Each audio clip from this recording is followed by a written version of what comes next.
Good afternoon, praise the Lord. போதனை நேரத்திற்கு உங்களை அன்போடு அழைக்கிறேன். ஆண்டவர் உங்களை அளவில்லாமல் ஆசீர்வதிப்பாராக. ஜீவிய மாற்றம் ஆண்டவருக்கு பிரியமான காரியம். கிரைஸ்ட் லைக்னஸ் நமக்குள் உருவாகுவதை ஆண்டவர் பார்த்து பூரிக்கிறார். ஒரு குழந்தை வளரும் பொழுது அந்த குழந்தை அப்பாவை போல இருக்கு அப்படின்னு யாராவது பார்க்குறவங்க சொன்னாங்கன்னா அந்த அப்பாவுக்கு எவ்வளோ பெரிய மகிழ்ச்சியாக இருக்கும்ல. இதுவா, இது உங்கள் பிள்ளையா, இந்த தருதலையா அப்படின்னு சொன்னால் எப்படி இருக்கும் அப்பாவுக்கு? அதாவது அவமானமாக இருக்கும். சில பிள்ளைகள் பெற்றோருக்கு அவமான சின்னமாக இருப்பார்கள். ஆனால் சில பிள்ளைகள் அப்பாவுக்கு பெருமை சேர்க்கிறவர்களாக இருப்பார்கள். அதுவும் அப்பாவுடைய அந்த குணங்கள், தன்மைகள் பிள்ளையிலே இருக்கிறது என்று மற்றவர்கள் சொல்லுகிறதை கேட்கும் பொழுது அப்பாவுக்கு எத்தனை பூரிப்பு, அப்பாவுக்கு எத்தனை மகிழ்ச்சி. அதுபோல நம்முடைய வாழ்க்கையை குறித்து, நம்முடைய வாழ்க்கையிலே தெய்வ சுபாவங்கள் இருக்கிறதை குறித்து மக்கள் சொல்லுகிறதை கேட்கும் பொழுது ஆண்டவருக்கு அது மிகவும் மகிழ்ச்சியை கொடுக்கும். You want to bring joy to God's heart? நீங்கள் தேவனுடைய இருதயத்திற்கு மகிழ்ச்சியை கொண்டு வர விரும்புகிறீர்களா? உங்களுடைய வாழ்க்கையிலே பாவத்தை மன்னித்து உங்களுக்கு ரட்சிப்பை கொடுத்து உங்களுக்காக கல்வாரி சிலுவையிலே ஜீவனை கொடுத்த தேவனை நீங்கள் மகிழ பண்ணணுமா? You want to bring joy to his heart? உங்களுக்குள்ளே உண்டாகிறதான அந்த குணாதிசயங்கள், கேரக்டர் மாத்திரமல்ல, நீங்கள் அவர் வைத்திருக்கிற திட்டத்தை நிறைவேற்றும் பொழுது, ஒரு பாவி மனம் திரும்பும் பொழுது பரலோகத்திலே மிகுந்த சந்தோஷம் உண்டாயிருக்கும். நீங்கள் ஆத்துமாதாயம் பண்ணும் பொழுது ஆண்டவருக்கு அது பெரிய ஒரு சந்தோஷம். அதே போல் உங்களுக்குள்ளே குணம் உருவாகும் பொழுது, அதாவது பிள்ளை ஒரு சாதனை செய்தால், ஒரு காரியத்தை செய்தால் பெற்றோருக்கு ரொம்ப சந்தோஷமாக இருக்கும். அதே போல் அந்த பிள்ளை நல்ல குணத்தோடு வளருகிறது என்றால் பெற்றோருக்கு சந்தோஷமாக இருக்கும். அதே போல தான் ஆண்டவர் நமக்கு சில காரியத்தை நாம் புரிந்து கொள்வதற்காக ஆண்டவர் கொடுத்திருக்கிறார். குறிப்பாக ஆண்கள், குடும்பத்திலே தகப்பனாய் இருக்கிறவர்கள், you have the privilege of understanding the heart of God little bit more. ஆண்டவர் உங்களுக்கு உதவி செய்வாராக. ஆண்டவரை பிரியப்படுத்துவதற்கு, ஆண்டவருடைய சந்தோஷத்தை நாம் ஆண்டவருக்கு சந்தோஷத்தை கொண்டு வருவதற்கு. இதை பாருங்க, இயேசு ஞானஸ்தானம் எடுத்து கரையேறும் பொழுது அங்கே வானத்திலிருந்து ஒரு சத்தம் உண்டாகிறது. இவர் என் நேசகுமாரன், இவரில் பிரியமாயிருக்கிறேன். ஆண்டவர் உங்களை என்னை நேசிக்கிறாரா என்று கேட்டால் எஸ், அவர் பாவிகளையும் நேசிக்கிறார் என்று வேதம் சொல்லுகிறது.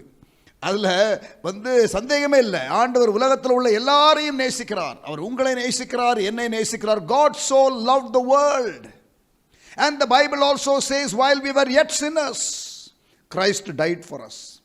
அப்ப ஆண்டவர் நம்மை நேசிக்கிறாரா என்று கேட்டால் yes. Does God love us? Yes, an emphatic yes. நிச்சயமாக சொல்ல முடியும். ஆனால் அவர் உங்களிலே பிரியமாய் இருக்கிறாரா? Is he pleased with you? That is the question to be asked. அவர் நம்மிலே பிரியமாய் இருக்கிறாரா என்ற கேள்வியை நாம் தொடுக்க வேண்டும். Is God pleased with you? நீங்க இந்த கிறிஸ்டியன் புக் ஷாப்பில் பார்த்தீங்கன்னா நிறைய ஸ்டிக்கர்லாம் இருக்கும் இல்லையா? அதில் இந்த ஸ்மைலி ஸ்டிக்கர் ஒன்று இருக்கும் இல்லையா? அப்படியே அந்த சிரிச்ச முகத்தோடு உள்ள ஸ்மைலி ஸ்டிக்கர். அதில் பார்த்தீங்கன்னா ஸ்மைல், ஜீசஸ் லவ்ஸ் யூ. பார்த்துருக்கீங்களா? Smile, Jesus loves you. Oh yes, you can smile because Jesus loves you. But the challenge today is, can you put smile in God's face? The question is he pleased with you? Yes, Jesus loves you. But my brother, my sister, the challenge this afternoon is he pleased with you? அவர் உங்களிலே பிரியமாய் இருக்கிறாரா? உங்களை நேசிக்கிறார் என்பதிலே எள்ளளவும் சந்தேகமில்லை.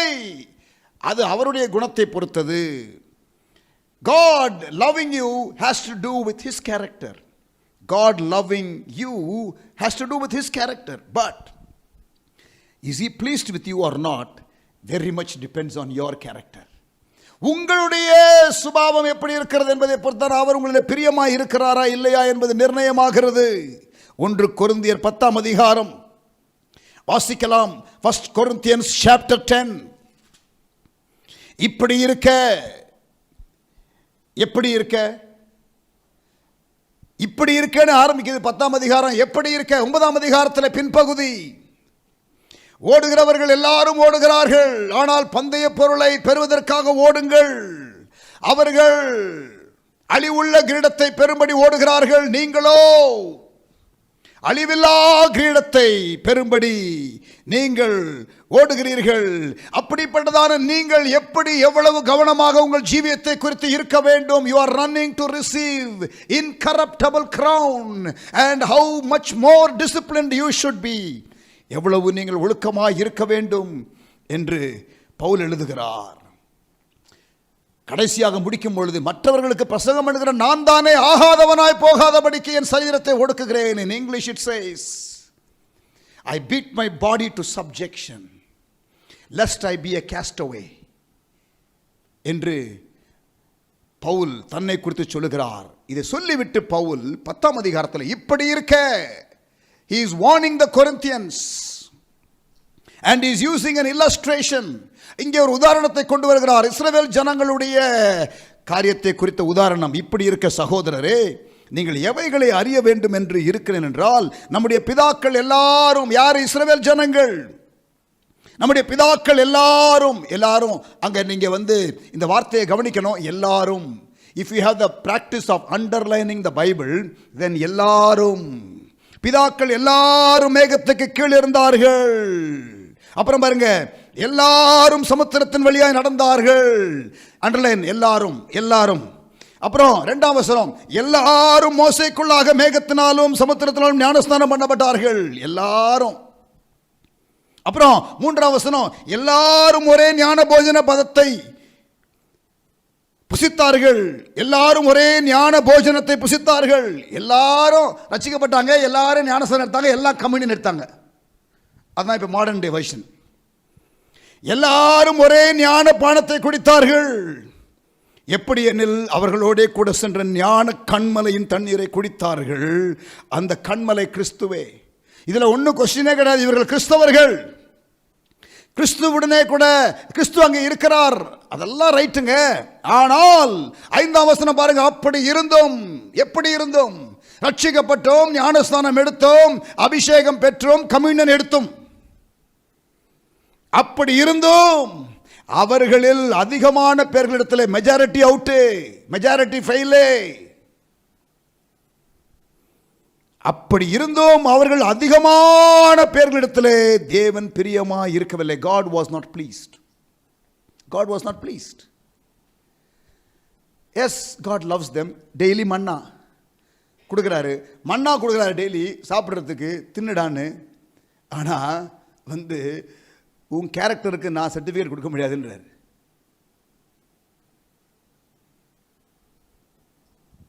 அப்படி இருந்தும் அவர்கள் அதிகமான பேர் இடத்துல, அதான் பாவம், எனக்கு ரொம்ப துக்கமா இருக்கு. அதிகமான பேர், கொஞ்சம் பேர் கிடையாது, நிறைய பேர், மெஜாரிட்டி இப்படி இந்த கேட்டகரியில தான் இருக்கு.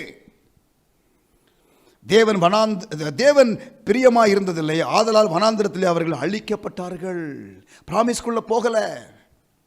நீங்க டெய்லி சாப்பிடலாம், வானத்துல இருந்து மன்னா வரும். நீங்க ரட்சிக்கப்பட்டீங்க, செங்கடலை கடந்து வந்தீங்க, எகிப்திலிருந்து வெளில வந்தீங்க, மிரக்கெல்லாம் பார்த்தீங்க.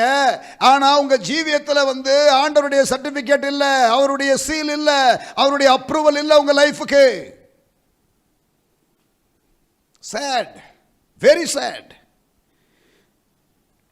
நீங்க தொடர்ந்து படிச்சீங்கன்னா அவர்களுடைய அது எத்தனை பேர் அழிக்கப்பட்டார்கள் சம்பவங்கள்லாம் சொல்லப்பட்டிருக்கும். அதுக்கப்புறம் 11ஆம் வசனம் பாருங்க, இவைகள் எல்லாம் இந்த இல்லஸ்ட்ரேஷன் எல்லாம் திருஷ்டாந்தங்களாக அவர்களுக்கு சம்பவித்தது உலகத்தின் முடிவு நாட்களிலே உள்ளதான நமக்கு எச்சரிப்பு உண்டாகும்படி எழுதப்பட்டும் இருக்கிறது. Therefore I am using this to warn you. 12ஆம் வசனம், தன்னை நிற்கிறவன் என்று எண்ணுகிறவன் விழாதபடி எச்சரிக்கையாயிருக்க கடவன். Which means the man who stands can fall. We have to be on guard. நாம் சரியாக கவனமாக இருக்க வேண்டும். ஆவியானவர் நமக்கு பேசுகிற காரியங்களுக்காக ஆண்டவரை துதிக்கிறேன். I thank the Lord for this precious moment. ஆண்டவர் நமக்கு கற்றுக் கொடுக்கிறதான இந்த நாட்களுக்காக ஸ்தோத்திரம். இன்றைக்கு 80வது நாள் live program. I am grateful to God for this opportunity and I believe it is the work of the Lord. தேவ ஆவியானவருடைய கிரியை. ஆண்டவர் என்னை 35 ஆண்டுகளாக ஆயத்தப்படுத்தின அன்புக்காக, கிருபைக்காக நான் அவரை துதிக்கிறேன். I am who I am by the grace of God. I can do what I can do by the grace of God. And I have what I have by the grace of God. Nothing to boast. எதை குறித்தும் பெருமை பாராட்டுவதற்கு இடமில்லை. அவர் எனக்கு அளித்த கிருபைதான் நான். அவர் எனக்கு அளித்த கிருபையை தான் என்னால் ஏதாவது செய்ய முடிகிறது. அவர் எனக்கு அளித்த கிருபையினால் தான் எனக்கு இருக்கிற காரியங்கள் இருக்கிறது. இந்த ஜீவனுக்காக நான் ஆண்டவரை துதிக்கிறேன். எனக்கு ஆண்டவர் கொடுத்த ரட்சிப்புக்காக நான் ஆண்டவரை துதிக்கிறேன். எனக்கு தேவன் கொடுத்த கிருபைக்காக, அழைப்புக்காக, தருணத்திற்காக, வாய்ப்புக்காக நான் ஆண்டவரை துதிக்கிறேன். Thank you Jesus. கண்களை மூடி ஜெபிப்போம். கர்த்தர் இன்றைக்கு நம்மோடு கூட பேசுவாராக. தகப்பனே, எங்களோடு கூட இந்த நாளிலே இடைபட வேண்டும் என்று நான் ஜெபிக்கிறேன். ஆண்டவரே, நாங்கள் பலவீனர்கள், குறை உள்ளவர்கள், தடுமாறுகிறவர்கள், தத்தளிக்கிறவர்கள். ஆனாலும் உங்கள் கிருபை எங்களை தாங்குகிறது. அதற்காக நன்றி செலுத்துகிறோம். ஆண்டவரே, நாங்கள் வளருவதற்கு ஆண்டவரே நீர் வழிகாட்டியாக மாத்திரம் இருக்கிறதல்ல, முன்மாதிரியாக இருந்தது மாத்திரமல்ல, எங்களுக்கு வேண்டிய கிருபைகளை தருகிறீர். எங்களை தாழ்த்தினால் கிருபை தருவீர். எந்த மனுஷனும் ஆண்டவரை உமக்குள்ளாய் தேறினவர்களாய் இருக்கும்படி வசனத்தை கொடுத்தீர், ஆவியானவரை கொடுத்தீர், தேவ ஊழியர்களை கொடுத்தீர், ஒருவருக்கொருவர் பரஸ்பர உறவிலே இருப்பதற்கு சக விசுவாசிகளை கொடுத்தீர். இதையெல்லாம் பயன்படுத்தி ஆண்டவரே சில வேளைகளில் வாழ்க்கையில் பிரஷர், வாழ்க்கையிலே ப்ராப்ளம், வாழ்க்கையிலே ஆண்டவரே பீப்பிள், ஆண்டவரே வாழ்க்கையிலே பல காரியங்களை கொடுத்து எங்களை நீர் சுத்திகரிக்கிறீர். உம்முடைய அன்புக்காக நாங்கள் உம்மை துதிக்கிறோம். ஆண்டவரே, தேங்க்யூ லார்ட், தேங்க்யூ லார்ட். இன்றைக்கு ஆண்டவரே எங்களோடு கூட இரும். பாடல் பாடுகிற நேரத்திலும் ஆண்டவரே இந்த லைவ் ஸ்ட்ரீம் பண்ணப்படுகிற இந்த நேரத்தில் எல்லா காரியத்தையும் கர்த்தர் பொறுப்படுத்திக் கொள்ளுங்கப்பா. ஆளுகையின் கீழ் வருகிறோம், ஆளுகையின் கீழ் வருகிறோம். விசேஷமாக நேற்றைய தினத்தில் இந்த கோபத்தை மேற்கொள்வது எப்படி என்ற பாடத்தை ஆரம்பிக்கும் பொழுது அநேக கர்த்தருடைய பிள்ளைகள் நான் மாற வேண்டும், நான் மாற வேண்டும், நான் மாற வேண்டும் என்று சொல்லி ஆண்டவரே திறந்த மனதோடு டிரான்ஸ்பேரண்டா ஆண்டவரே இந்த காரியத்தில் எனக்கு பலவீனம் இருக்கிறது என்று ஒத்துக்கொண்டு ஆண்டவரே உம்முடைய கிருபைக்காக இன்றைக்கு ஆயத்தத்தோடு வந்திருக்கிறார்கள். ஏற்ற வார்த்தையை பேசும் ஆண்டவரே, அடியானை மறைத்து நீர் வெளிப்படும் ஆண்டவரே. உம்முடைய கிருபையுள்ள வார்த்தைகள், எங்களை திருத்துகின்ற வார்த்தைகள், எங்களை சீர்தூக்குகிற வார்த்தைகள், எங்களை நிலைப்படுத்துகிற வார்த்தைகள் உண்டாவதாக நன்றி செலுத்துகிறோம். உம்முடைய வசனத்திலே ஜீவன் உண்டு, அதிகாரம் உண்டு, அபிஷேகம் உண்டு, வெளிப்பாடுகள் உண்டு. அது விடுதலையோடு இந்த நாளிலே கடந்து வருவதாக. வசனத்தை கேட்கவோ, புரிந்து கொள்ளவோ, ஆண்டவரே ஏற்றுக்கொள்ளவோ, கீழ்ப்படியவோ ஆண்டவரே கூடாதபடிக்கு வருகிற சகல தடைகள், எல்லா டிஸ்ட்ராக்ஷன், எல்லா வஞ்சகங்கள் இயேசுவின் நாமத்தினாலே, lord, every distraction, every discouragement, lord, every form of disobedience and deception, lord, we speak against it in Jesus name. ஒரு விடுதலையின் ஆவியானவர் எங்கள் நடுவில் உலாவுவீராக. ஒவ்வொரு வீட்டு அறையிலும் உடைய பிரசன்னம் அதிகமாக இருப்பதாக. ஆவியானவருடைய பலத்த கிரியை இன்றைக்கு இருப்பதாக. we come under your lordship. துதி கன மகிமை உமக்கே செலுத்துகிறோம். இயேசுவின் நாமத்தில் ஜெபிக்கிறோம் எங்கள் நல்ல பிதாவே, ஆமென். ஹல்லேலூயா. கர்த்தர் இன்றைக்கு நம்மோடு கூட பேசுவாராக. உங்களுடைய ஆர்வத்திற்காக, உங்களுடைய வாஞ்சைக்காக, மாற வேண்டும் என்ற உங்களுடைய மனப்பான்மைக்காக நான் ஆண்டவரை துதிக்கிறேன். கோபத்தை மேற்கொள்வது எப்படி என்ற தலைப்பிலே நாம் படித்துக் கொண்டிருக்கின்றோம். ஒவ்வொரு நாளும் நீதிமொழிகள் ஒரு அதிகாரத்தை நீங்கள் படித்தால் நல்லது என்று நான் உங்களுக்கு ஆலோசனையாக சொல்லட்டும். 31 அதிகாரங்கள் நீதிமொழிகளில் இருக்கிறது.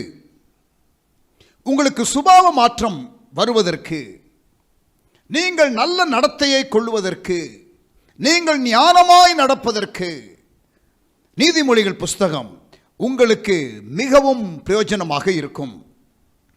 ஒவ்வொரு நாளும் நீங்கள் நீதிமொழிகள் ஒரு அதிகாரத்தை படித்து அதில் ஒரு வசனமாவது உங்களுக்கு பிரயோஜனமாக, உங்களுடைய பிஹேவியரை, உங்களுடைய நடத்தையை மாற்றுவதற்கு ஏதுவாக இருக்கும் என்றால் அதை தெரிந்து கொண்டு சின்ன சின்ன அட்ஜஸ்ட்மெண்ட்ஸு ஒவ்வொரு நாளும் நீங்கள் ஏற்படுத்தி கொண்டே வாருங்கள். சீக்கிரத்தில் உங்களுடைய ஜீவியத்தில் பல மாற்றங்கள் இருக்கிறதை நீங்கள் உணர்வீர்கள். இன்றைக்கு நீதிமொழிகள் 15ஆம் அதிகாரம். இன்றைக்கு 15ஆம் தேதி இல்லையா? Today is 15th September. நான் வாசிக்கிறேன் பாருங்க. இன்றைக்கு காலையில் நான் வாசிக்கும் பொழுது இந்த நீதிமொழிகள் 15ஆம் அதிகாரம் முதல் வசனத்தில் என்ன இருக்கு பாருங்க. மெதுவான பிரதியுத்தரம் உக்கிரத்தை மாற்றும், கடுஞ்சொற்களோ கோபத்தை எழுப்பும். ஞானிகளின் நாவு அறிவை உபயோகப்படுத்தும், மூடரின் வாயோ புத்தியினத்தை கக்கும். கவனிங்க, இந்த இடத்துல மெதுவான பிரதியுத்தரம் உக்கிரத்தை மாற்றும், கோபத்தை மாற்றும், கடுஞ்சொற்களோ கோபத்தை எழுப்பும். அப்ப கோபத்தை அடக்குவதற்கு மெதுவான பிரதியுத்தரம். நீங்கள் பேசுகிற விதம், சிலர் பார்த்தீங்கன்னா நார்மலாக பேசும்போதே சண்டை போடுற மாதிரி இருக்கும். பார்த்துருக்கீங்களா? ஆண்டவர்கிட்ட கேளுங்க, ஆண்டவரே கொஞ்சம் என் வெண்கல தொண்டையில் ஆண்டவரே ஒரு ஹீலிங் கிரேஸ் வரட்டும். பார்த்தீங்களா? சிலர் பேசும்போதே நார்மலாக பேசும்பொழுதே அடிக்க வர்ற மாதிரி பேசுவாங்க. உங்கள் வார்த்தையில் கிருபை இருக்கட்டும். ஆமென். மெதுவான பிரதியுத்தரம், மெதுவான பிரதியுத்தரம் உக்கிரத்தை மாற்றும். அதாவது ஜென்டில் ஸ்பீக்கிங். ஆமென். கடுஞ்சொற்களோ கோபத்தை எழுப்பும். இப்ப மேஜிக் வேர்ட்ஸ்னு சொல்லுவாங்க ஆங்கிலத்தில். 4 மேஜிக் வேர்ட்ஸ் நான் சொல்றேன், கவனிங்க. ப்ளீஸ் அப்படிங்கிற வார்த்தை ஒரு நல்ல வார்த்தை. அது கிரீஸ் மாதிரி, இந்த ப்ளீஸ் ஸ்மூத்தாக போகும் எல்லாம். ஆமென். ப்ளீஸுங்கிற வார்த்தையை நல்லா யூஸ் பண்ணுங்க. இப்போ என் சன்னுக்கிட்ட நான் தண்ணி வேணும்னு வச்சுக்கலாம், நான் ஹாலில் உட்காந்துருக்கிறேன். Jaden, can I have a glass of water please? அந்த ப்ளீஸுங்கிறதுல அந்த மேஜிக் வேர்டு ஒரு ஆள்கிட்ட நீங்கள் ஃபேவரை பெற்றுக்கொள்வதற்கு உதவியாக இருக்கும். டிமாண்ட் பண்ணுறதை விட, டேய் ஒரு கிளாஸ் தண்ணி கொண்டு வாடா, அது உரிமையாக செல்லமாக கூப்பிடுற அந்த டோன் வேற. அது நமக்கு அந்த ரிலேஷன்ஷிப் இருக்கும்போது செய்கிறது வேற. ஆனால் அந்த ப்ளீஸ் என்ற வார்த்தை, ஆமென், இதெல்லாம் கொஞ்சம் பயன்படுத்துங்க, பழகிக்கிடுங்க. அப்புறம் எக்ஸ்கியூஸ் மீ, புரியுதா? அவங்க ஒரு வேலையை செஞ்சு கொண்டிருக்கிறாங்க, டப்புன்னு உள்ளே போயிட்டு எதையாவது பேசுறதில்லை. அப்போ அவங்கள பார்த்து, அவங்களுடைய மூடெல்லாம் பார்த்து, அவர்களுடைய வேலை எப்படி பிஸியாக இருக்காங்களான்னு பார்த்து எக்ஸ்கியூஸ் மீ அப்படின்னு சொல்லி, அவர்கள் ஒருவேளை உங்களை எக்ஸ்கியூஸ் பண்ணி அவங்க எஸ்ன்னு சொன்னாங்கன்னா, then you start what you want to say. அப்புறம் சாரி என்ற இன்னொரு மேஜிக் வேர்ட் இருக்குது. லேசாக நீங்கள் கொஞ்சம் அவங்கள ஹர்ட் பண்ணிட்டீங்க, தப்பு பண்ணிட்டீங்க அப்படின்னா, அவங்கள ஹர்ட் ஆயிருக்குதுன்னா டக்குன்னு சாரின்னு சொல்கிறது, it's a nice thing to do. உங்க மேல தப்பு ரொம்ப இல்லாட்டி கூட, சின்ன தப்பு இருந்தா கூட நீங்க முதல்ல சாரின்னு சொல்லுங்களேன். I think it is a good thing. Sorry, excuse me, please, இன்னொரு மேஜிக் வேர்டு தேங்க்யூ. யாராவது ஒரு காரியம் உங்களுக்கு செய்தார்கள் என்றால் நன்றியுள்ள இருதயத்தோடு தேங்க்யூ, அந்த ரைட்ஸ் என்று நினைக்கிற அந்த ஆட்டிடியூடு இருந்தாலே நமக்கு கோபம் வரும். Because we tend to demand, and if the demands are not met, we tend to get angry. இங்க பாருங்க, மெதுவான பிரதியுத்தரம் உக்கிரத்தை மாற்றும், கடுஞ்சொற்களோ கோபத்தை எழுப்பும். இங்க கவனிங்க, நான் என்னுடைய பழைய ஆஃபீஸ் சென்னையில் டாக்டர் டிஜிஎஸ் தினகரன் சாலை அல்லது கிரீன்வேஸ் ரோடு என்று சொல்லுகிற அந்த வழியாக நான் என் ஸ்கூட்டரில் போகிறேன். அப்படி ஸ்கூட்டரில் போயிட்டே இருக்கும்போது அந்த டிராஃபிக் லைட்டு, அந்த ரெட் லைட்டு அவங்க போட்டுட்டாங்க டக்குன்னு. எனக்கு அது என்னுடைய கண்ணில் படலை. ஸோ நான் என்ன பண்ணேன், அப்படியே ஸ்கூட்டரில் வேகமாக போனேன். என் கூடயே இன்னொருத்தரும் அந்த பைக்கில், இன்னொருத்தர் பக்கத்தில் இன்னொரு பைக்கில் அவரும் வந்தார். அப்படி 2 பேரும் நாங்கள் அப்படி திரும்பும்போது அங்கே போலீஸ் அதிகாரி அங்கே இருந்தார், டிராஃபிக் போலீஸ். அவர் பார்த்துட்டு இப்படி இப்படி இப்படி அப்படி சொல்லி, தெரியல எப்படி ட்ரீட் பண்ணுவாங்க நம்மளன்னு, அதுவும் நம்ம ராங்கில் இருந்தாலும் எப்படி ட்ரீட் பண்ணுவாங்கன்னு தெரியும். ஸோ கூப்பிட்டாங்க. ஸோ 2 பேரும் நாங்கள் அப்படி வந்தோம். அவன் இன்னொருத்தன் வந்து அவன் வந்து கோவத்தில் அவன் பேசுகிறான், டிராஃபிக் லைட் மேலே வச்சிருந்தா எப்படியா தெரியும் ஊன்னு என்னென்னமோலாம் வேர்டுக்கு ஆர்கியூ பண்ணுறான். இப்போ மேலே பார்த்துக்கிட்டு ஓட்டினா கீழே ஆக்சிடென்ட் தான் ஆகுன்றான். அதாவது தப்பு பண்ணிட்டோம், இப்போ வந்து அவர் டிராஃபிக் போலீஸ் அவர் வேலையை செய்கிறாரு. ஸோ அவர் வந்து இப்போ ஓரம் வர சொல்லிட்டாரு. ஸோ அவர் என்ன சொல்கிறாரோ செய்யணும் இல்லையா? ஸோ இப்போ நான் என்னை பார்த்தாரு, நான் சொன்னேன், சார் சாரி, நான் வந்துக்கிட்டு இருந்தேன், நான் டிராஃபிக் லைட்டை பார்க்கல, சாரி சார், நீங்கள் என்ன சொன்னாலும் செய்கிறேன் சார், என் தப்பு சார் அப்படின்னு. அவன் ரியாக்ட் பண்ணுறான், நான் இங்கே சாஃப்டாக பேசுகிறேன். அவனை பார்த்தான், என்ன பார்த்தான், சார் நீங்கள் போங்க சார், டேய் நீங்கள் வாடா, நீங்கள் வாடா. ரெண்டு பேரும் பண்ணது ஒரே அஃபென்ஸு, ரெண்டு பேரும் செஞ்சது ஒரே offence. But I get treated differently, the other fellow gets treated differently. What is the difference? அவன் பேசின விதம் சரியில்லை. மெதுவான பிரதியுத்தரம் உக்கிரத்தை மாற்றும், கடுஞ்சொற்களோ கோபத்தை எழுப்பும். இன்னைக்கு மார்னிங் நான் படித்த நீதிமொழிகள் பாருங்க, இன்னைக்கு நம்ம கோபத்தை குறித்து பேசுகிறோம். அருமையான வசனம் இங்கே இருக்கிறது. நம்ம வாயை அடக்கணும்னாலே ரொம்ப நல்லா இருப்போம். சிலக்கெல்லாம் வந்து ரொம்ப நீளமான வாய், லூஸ் டாக். ரொம்ப இதுக்கு பேர் நான் சொல்கிறது வந்து வெர்பல் டைரியா. இதில் வந்து வார்த்தை பேதி சரளமாக வரும், இங்கே பீச்சு அடிக்க வாயிலேருந்து. நான் சொல்கிறது புரியுதா? Sorry to use such language, but I can not explain better then this. I want to get the point across. I call this verbal டைரியா.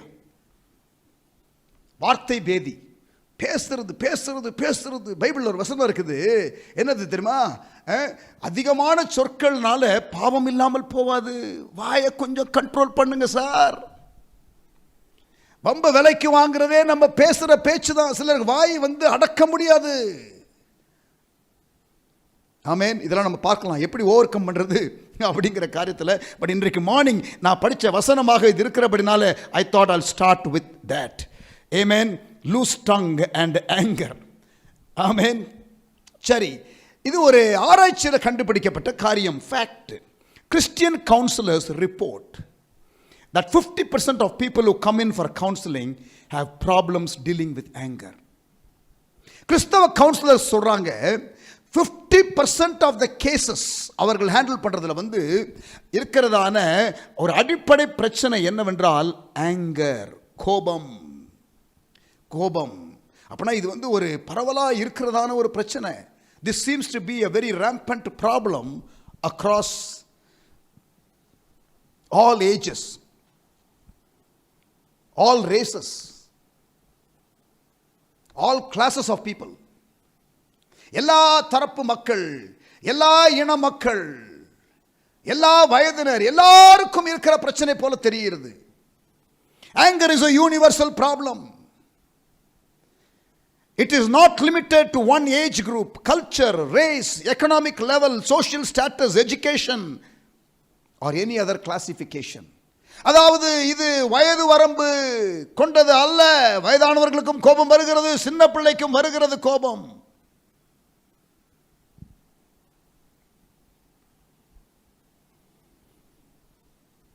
Unresolved anchor, அதாவது கோபம் அந்த காரியத்தை வந்து கட்டுப்படுத்த முடியாமல், அது மேற்கொள்ளாமல், அதை கட்டுக்குள் வைக்க முடியாமல் இருக்கிறதான கோபங்கள் வந்து சொல்றாங்க. Unresolved anger is one of the chief factors to destruction of marriages, the break down of families and the weakening of communities. இங்க பாருங்க, திருமண உறவுகள் உடைந்து போகிறதற்கு காரணம் இந்த கோபம் என்று சொல்லுகிறார்கள் கிறிஸ்டியன் கவுன்சிலர்ஸ். ஃபேமிலி டிஸ்இன்டகிரேட் ஆகிறதற்கு காரணம் இந்த கோபம் என்று சொல்லுகிறார்கள். சமுதாயம் பலவீனப்பட்டு கிடக்கிறதற்கு காரணம் இந்த கோபம் என்று சொல்லுகிறார்கள். இன்ஃபேக்ட் இன்னொரு ஆராய்ச்சி சொல்லுகிறது, it is the major cause of health problems. மக்களுக்கு வருகிறதான நோய் நொடிக்கு காரணமும் இதுதான் அநேகமாக இருக்கிறது. அப்புறம் less productivity in the work place. வேலை செய்கிற இடத்துல மக்கள் தங்களுடைய கெப்பாசிட்டிக்கு செயல்படாமல் இருக்கிறதுக்கு காரணம் இந்த கோபம். So in no way it is helping anybody. இது யாருக்கும் உதவியாக இருக்கிற காரியமாக தெரியவில்லை. Evidences of the root of anger. கோபம் இருக்கிறதா என்பதை பார்க்கிறதற்கான அறிகுறிகள், symptoms, evidences, indicators of existence of anger. கோபம் இருக்கிறதா என்பதை அடையாளம் காட்டக்கூடியதான அறிகுறிகள். நன்றாக கூர்ந்து கவனியுங்கள். உங்களுக்கு இது இருக்கிறதா? பெருமை என்பது உங்களுக்கு இருக்கிறதா இல்லையா என்று கண்டுபிடிக்கிறதற்கு அந்த அறிகுறி லிஸ்ட் நான் கொடுத்தேன் இல்லையா, அது உங்களுக்கு ரொம்ப பிரயோஜனமாக இருந்தது. ஆனால் இந்த கோபத்திற்கு அறிகுறிகள் என்று நம்ம ரொம்ப சொல்ல வேண்டிய அவசியம் இல்லையா தெரியுமா? அது இருந்தால் அது வெளிப்பற்றும், உங்களுக்கே தெரியும். Because it has cost a lot of damage. So அதனால் இந்த பர்டிகுலர் இமோஷனுக்கு இண்டிகேட்டர்ஸ் இருந்தால் தான் வெளியில் அது தெரியுங்கிறது கிடையாது. அது மேனிஃபெஸ்ட் பண்ணும். ப்ரைடுங்கிறது வந்து நமக்கு ரொம்ப தெரியாமல் இருக்கலாம், அது இட்ஸ் வெரி சட்டில். ஆனால் இது வந்து கொஞ்சம் வெளிப்பிரகாரமாக வெளிப்படக்கூடிய, அது மற்றவர்களை பாதிக்கப்படக்கூடிய, இன்ஸ்டண்ட்டாக டேமேஜை கொண்டு வரக்கூடிய ஒரு இமோஷனாக இது இருக்கிறபடியினாலே இது வந்து இந்த இண்டிகேட்டர்ஸுங்கிறது வந்து ரொம்ப நமக்கு விளக்கி சொல்ல வேண்டிய அவசியம் இல்லை. But nevertheless I am going to do it. கவனிங்க, இந்த கோபம் இருக்கிறவர்களுக்கு வந்து எரிச்சல் ஃபஸ்ட்டு, இல்லை மைல்டு இரிட்டேஷன், இல்லை எதுனாலும் ஒரு இரிட்டேஷன் இருக்கும், ஒரு அந்த எரிச்சல் இருக்கும், முன்கோபம் அல்லது உணர்வை அடக்க முடியாத நிலை. You can't control emotion. உணர்வை அடக்க முடியாத ஒரு நிலை. அதனால தான் இப்படிப்பட்ட ஆளை வந்து லீடர்ஷிப்பில் போடக்கூடாதுன்னு தீத்துல நம்ம வாசித்தோம். உணர்வுகளை கட்டுப்படுத்த முடியாத ஒரு தன்மை, என்னால் வந்து அது அடக்க முடியலன்னு சொல்லக்கூடிய அந்த தன்மை. No, you should never allow your emotion to take over you. Your will should be the strongest, not your emotions. Amen. நான் சொல்றது புரியுதா உங்களுக்கு? ஆமேன். அந்த வில்லுங்கிறது கூட உங்கள் மைண்டுடைய ப்ரோக்ராம்ல இருந்து தான் அது வருது. அந்த மைண்டை நம்ம ப்ரோக்ராம் பண்ணும் பொழுதே, வசனத்தின்படி ப்ரோக்ராம் பண்ணிட்டோம்னா அந்த மைண்டு நம்முடைய வில்லை வந்து கண்ட்ரோல் பண்ணும். அப்புறம் emotion should follow what the will has decided. சரி, நம்ம வந்து ஆத்மாவை குறித்து ஸ்டடி பண்ணுகிறதான லெசனுக்குள்ளே போகிற மாதிரி தெரியுது. So let us come back to our subject. சரியா? ரெண்டாவது அதாவது அநீதியான ஒரு காரியத்தை பார்க்கும் பொழுது அவர்களுக்கு அதை பார்த்து கொண்டு சும்மா இருக்க முடியாத ஒரு நிலை. பொறுத்தது போதும், பொங்கி எழுடாடே அப்படிங்கிற ஒரு இது உள்ளிருந்து எழும்பி வரும். பொறுத்தது போதும், பொங்கி எழு என்று உங்களுக்குள்ளே சொல்லுகிறது போல இருக்கும். Angry reaction to unfairness. அநீதியை தாங்க முடியவில்லை. எனக்கு தெரியும், ஒரு சகோதரன் ஒரு குறிப்பிட்ட ஒரு ஊழிய ஸ்தாபனத்தில் வந்து அவர் வந்து வேலை செய்தார். அவர் வேலை செய்தது வந்து அந்த இடத்துல வந்து அவர் அந்த மினிஸ்ட்ரியில் வந்து வேன் டிரைவராக இருந்தார். நன்றாக கவனிங்க, வேன் டிரைவராக அவர் இருந்தார். அவர் வந்து அந்த இடத்துல வந்து நடக்கிற சில அநீதிகளை பார்த்தார். அவர் அது வந்து அவருக்கு என்ன செய்யறதுன்னு தெரியல. அவருக்கு வந்து அது திருப்தியாகவே இல்லை. என்ன பண்ணார்னா, அவர் இதை தாங்க முடியாமல் சில நேரம் அவர் சவுத்தில் போயிட்டு தன்னுடைய அந்த தலையை முட்டி முட்டி முட்டி அவர் தன்னை டேமேஜ் பண்ணி கொண்டார். இங்கே பாருங்கள், listen carefully. an angry person வந்து அந்த அநீதியை பார்க்கும் பொழுது அவர்களுக்கு அந்த உணர்வை அடக்க தெரியாது. அவர்கள் பொங்கி எழுவார்கள். அது நல்லதுதான், ஆனால் அந்த இமோஷனை அவங்களுக்கு ஹேண்டில் பண்ண தெரியாததுனாலே அது வந்து பலவிதமாக மேனிஃபெஸ்ட் பண்ணும். Sometimes it damages people and relationships. True, அவர்களுடைய காரணம் என்னவோ நீதியாகத்தான் இருக்கிறது, ஆனால் அதை கையாள தெரியாததுனாலே. Listen, sometimes we cannot take other people's problem as our problem. அந்த இடத்துல நீங்கள் அதிகாரத்திலே இல்லை. ஆகவே நீங்கள் அந்த சூழ்நிலையை மாற்றுவதற்கு உங்களுடைய கையிலே தேவன் கணக்கு கேட்கப் போவது இல்லை. நீங்கள் சைலண்டாக ஜெபிக்கலாம். அதை குறித்து நீங்கள் தேவ சமூகத்திலே நீங்கள் சொல்லலாம். நீங்கள் சவுத்தில் போய் முட்டிக்கொள்வதனாலே அந்த சூழ்நிலை மாறப்போவது இல்லை. Don't take other people's problem as your problem. வாழ்க்கையில் பாதி பிரச்சனை நமக்கு முடிஞ்சிடும். நான் சொல்றது புரியுதா? வாழ்க்கையில் பாதி பிரச்சனைக்கு தீர்வு என்ன தெரியுமா? மற்றவங்க பிரச்சனையை நம்ம பிரச்சனையை எடுத்துக்க வேண்டிய அவசியமே கிடையாது. இப்போ யாராவது பார்த்தீங்கன்னா அந்த கான்ஃப்ளிக்ட்லாம் பார்த்தீங்கன்னா என்ன சொல்லுவாங்க தெரியுமா? அவன் என்னை மதிக்கவே மாட்டேங்கிறான் பாஸ்டர் அப்படிங்கிறது ஒரு கன்டென்ஷன் பாயிண்டாக இருக்கும். ஆனால் நீங்கள் அவங்ககிட்ட சொல்ல வேண்டியது தெரியுமா? கவுன்சிலிங்காக வர்றவங்க கிட்ட இது உன் பிரச்சனை இல்லை, அது அவன் பிரச்சனை. அதாவது மற்றவர்களை மதிக்க வேண்டும் என்று தெரியாத ஒரு இம்மெச்சூரிட்டி அவனுக்கு இருக்குது. But now why are you getting affected by that? தச்சில் பார்த்துருக்கீங்களா? என்னை பார்க்கவே மாட்டேங்கிறான், ஒரு ஒரு ஹலோ சொல்ல மாட்டேங்கிறான், ஸ்தோத்திரம் சொல்ல மாட்டேங்கிறான் அப்படின்னு ஒரு கம்ப்ளைண்ட் வரும். இன்னும் சம்டைம்ஸ் அவன் என்னையே பார்த்துக்கிட்டு இருக்கிறான். ஏய், உன்னை பார்த்தாலும் பிரச்சனை, உன்னை பார்க்காட்டியும் பிரச்சனை. சுற்றி இருக்கிறவனால நம்ம கண்ட்ரோல் பண்ண முடியாது. we can control our emotions. angry reaction to unfairness.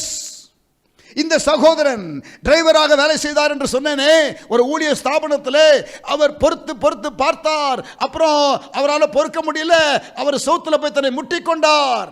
கடைசியில் அவருக்கு அந்த கோபத்தின் மிகுதியினால அவர் என்ன பண்ணார் தெரியுமா?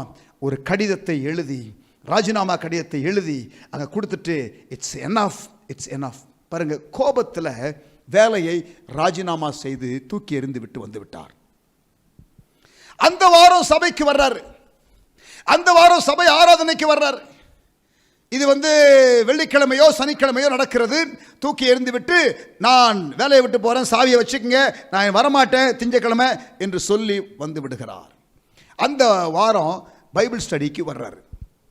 ஞாயிற்றுக்கிழமை ஈவினிங் பைபிள் ஸ்டடி. அப்போ தான் நான் அந்த சபையில் கொஞ்சம் வளர்ந்து வருகிறதான ஒரு ஸ்டேஜ் ஊழியத்தில். அப்போ தான் கொஞ்சம் நான் எழும்பி கொண்டிருக்கிற ஸ்டேஜ். சில வாரம் ஈவினிங் பைபிள் ஸ்டடி எங்கள் பாஸ்டர் நீ எடுப்பா அப்படின்னு என்கிட்ட கொடுப்பார். ஸோ அப்போ நான் ஈவினிங் பைபிள் ஸ்டடி எடுக்கிறேன். அதில் இந்த சகோதரன் உட்கார்ந்து இருக்கிறார். நான் அன்றைக்கு பேசுகிறது நான் இந்த எனக்கு கரெக்டாக தெரியல, ஆனால் ஏதோ அவசரப்படக்கூடாது, நம்ம கோவப்படக்கூடாது, நம்ம தீர்மானத்தை ஆண்டவருடைய நடத்துதல்படி எடுக்கணும், நம்முடைய உணர்வுகள் நடத்துகிறபடி நடக்கக்கூடாது, என்னமோ எனக்கு சரியாக கூட ஞாபகம் இல்லை. அப்படி பேசின பிறகு அவர் குத்தப்பட்டு அவர் முடிஞ்சவொன்னே சொன்னார், இந்த மாதிரி நான் தூக்கி எறிஞ்சிட்டு வந்துட்டேன் கோபத்தில், நான் திங்கக்கிழமை போயிட்டு சாரி சொல்லிட்டு நான் வேலையில் சேர போகிறேன். அதே போல் திங்கக்கிழமை போயிட்டு அங்கே போயிட்டு அந்த ஊழியத்தில் உள்ள அந்த பாஸ்டர்மா கிட்ட போயிட்டு நான் திருப்பி சேர்ந்துக்கிடுறேன், சாரிம்மா அப்படின்னு சொல்லியிருக்கிறாரு. அந்த அம்மாவுக்கு பயங்கர ஆச்சரியம். ஏய், நீ எப்படி திரும்பி என்னாச்சு உனக்கு இந்த வீக்கெண்டு அப்படின்னு அவங்க ஆர்வத்தோடு கேட்டிருக்கிறாங்க. இல்லை, சர்ச்சில் மாதிரி பைபிள் ஸ்டடி ஸோ எடுத்த போது நான் கொஞ்சம் குத்தப்பட்டேன், அதனால் வந்திருக்கிறேன் அப்படின்னு சொல்லியிருக்கிறாரு. ஸோ அவங்க ஆச்சரியப்பட்டிருக்காங்க. அப்படியா, நீ வசனத்தை கேட்டு நீ ஒப்பு கொடுத்து நீ வந்திருக்கிறியா அப்படின்னு சொல்லி சாவியை கொடுத்துருக்குறாங்க. நான் சொல்கிறது புரியுதா? இந்த சகோதரனுக்கு கோபம் இருந்தாலும் அது நிதானிக்கும் பொழுது, அது தவறு என்று தெரியும் பொழுது அவரை திருத்திக் கொள்ளக்கூடிய பக்குவமும் அவருக்கு இருந்தது. அதனால் ஆண்டவருக்கு ஸ்தோத்திரம். But sometimes the damage can be very severe. Sometimes the damage cannot be what you call rectified. நான் இந்த லைவ் சேட்டில் நான் பார்த்தேன் நேற்று. அதில் என்ன தெரியுமா? நான் என்னுடைய வேலையை கோபத்தினாலே 10 வருடங்களாக வேலை செய்த ஒரு வேலையை நான் இழந்தேன் என்று லைவ் சேட்டில் போட்டிருக்காங்க. இன்னைக்கு 10 வருடங்களாக எனக்கு இருந்த வேலையை கோபத்தினாலே நான் தூக்கி எறிந்து விட்டு வந்து விட்டேன். இப்பொழுது நான் வேலை இல்லாமல் இருக்கிறேன். ஆனால் ஒரு விதத்தில் ஆண்டவரை துதிக்கிறேன் என்றால் நான் இப்பொழுது இந்த லைவ் ப்ரோக்ராம்லாம் பார்க்க முடிகிறது என்று சந்தோஷமாக பாசிட்டிவாகவும் எழுதியிருக்கிறாங்க. Praise God. ஆனா அவங்க ஃபீல் பண்றாங்க, கோபத்தினால என்னுடைய வேலையை இழந்தேன்.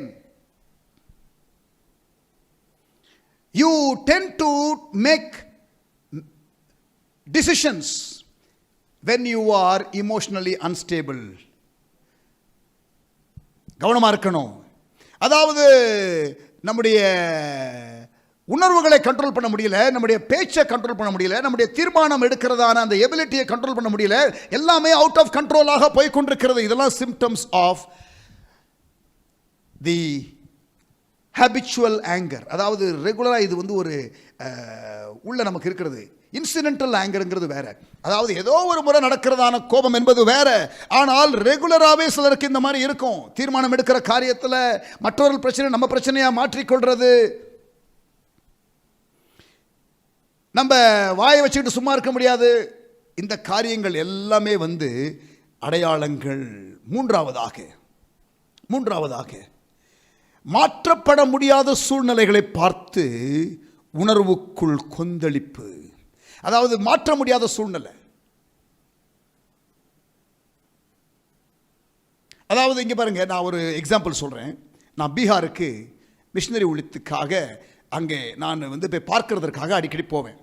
குளிர்காலம் இருக்குது, வெயில் காலம் இருக்குது, மழை காலம் இருக்குது. பீகார் வந்து எக்ஸ்ட்ரீம் வெதர் கண்டிஷன். வட இந்தியாவில் இந்த நேபாள் பக்கத்தில் இருக்கிற இந்த பீகார் மாநிலத்தில் வந்து எக்ஸ்ட்ரீம் வெதர் கண்டிஷன். சம்மரில் வந்து கிட்டத்தட்ட சம்டைம்ஸ் 50 டிகிரி கூட இருக்கும், 52 டிகிரி கூட வரும் சில வருஷத்தில். 52 டிகிரிஸ் இமேஜின். ஈஸியாக 45-46 கிராஸ் பண்ணும். சம்டைம்ஸ் ஈவன் 52 டிகிரி வறுத்து எடுத்துரும் சம்மரில். அப்புறம் வந்து குளிர்காலத்தில் டிசம்பர் ஜனவரியில் வந்து sometimes most of the time வந்து பார்த்தீங்கன்னா சிங்கிள் டிஜிட்டில் இருக்கும். Night 9 degrees, 8 degrees, 7 degrees, sometimes சில வருஷத்தில் ஈவன் ஃபியூ டிகிரிஸ் -டிகிரி போகக்கூடிய அளவுக்கு குளிர். Extreme weather condition. மழை காலத்தில் வெள்ளம், எக்ஸ்ட்ரீம் வெதர் கண்டிஷன்.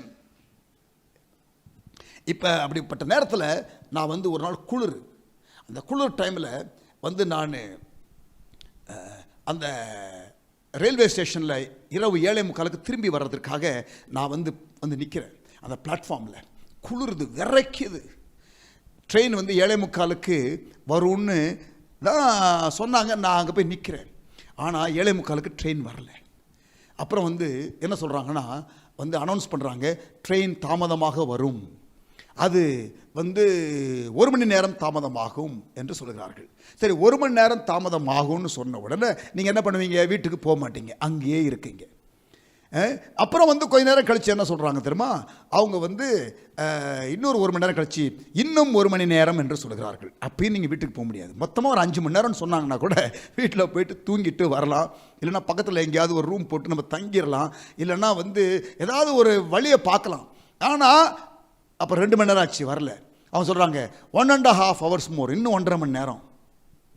இப்படியே வந்த உடனே எனக்கு குளிரும் தாங்கலை, எனக்கு வந்து வீட்டுக்கும் போக முடியல. வந்து இவனும் ஒழுங்காக சொல்ல மாட்டேங்கிறான். ஆனால் இது என்னுடைய கண்ட்ரோலில் இல்லை. எனக்கு கோபம் வருது. அப்புறம் போய்ட்டு அந்த உள்ள கவுண்டரில் இருக்கிறதான அந்த ஆள்கிட்ட வந்து கொஞ்சம் நான் சத்தம் போட்டு நான் பேசிட்டேன். ஆனால் இப்போ நான் சத்தம் போட்டு பேசுறதுனால நான் ஒன்றும் இந்த ரயில்வே சிஸ்டமை மாற்ற போகிறதில்லை. Expressed frustration over unchangeable circumstances. எல்லாம் நன்மைக்கே அப்படின்னு சொல்லி கொஞ்சம் நிதானமாக வந்து, இல்லைன்னா கொஞ்சம் நம்ம வந்து ப்ரிப்பேர்டாக இந்த மாதிரி சூழ்நிலைக்கெல்லாம் ஏதாவது, இல்லைனா உள்ளே இருக்கிற ஏதாவது கொஞ்சம் பெட்ஷீட்டோ, இல்லைனா வந்து உள்ளே இருக்கிற இன்னொரு சட்டை எடுத்தோ போட்டுக்கிட்டு, இல்லை ஏதாவது கொஞ்சம் குல்லாவை மாட்டிக்கிட்டு, இல்லை பைபிள் எடுத்து படிக்க ஆரம்பிக்கலாம். ஸோ இல்லைனா சரி இந்த 2 மணி நேரம் கிடைக்குது, ஜெபம் பண்ணலான்னு நினைக்கலாம். பீகாரில் நம்ம இன்றைக்கி ஏதோ வருஷத்துக்கு ஒரு 4-5 முறை வர்றோம், இப்படி நம்ம கஷ்டப்படுறோம், நம்ம புலம்புறோம். ஆனால் ரெகுலராக இங்கே மிஷினரிஸ்லாம் இந்த மாதிரி கஷ்டப்படுறாங்களே என்று சொல்லி அவர்களுக்காக உணர்ந்து நான் ஜெபிச்சிருக்கலாம். ஆனால் இல்லை, எனக்கு அந்த குறிப்பிட்ட நேரத்தில் நான் வந்து கோவப்பட்டதான சம்பவத்தை தான் நான் இப்போ உங்களுக்கு சொல்லிட்டு இருக்கிறேன்.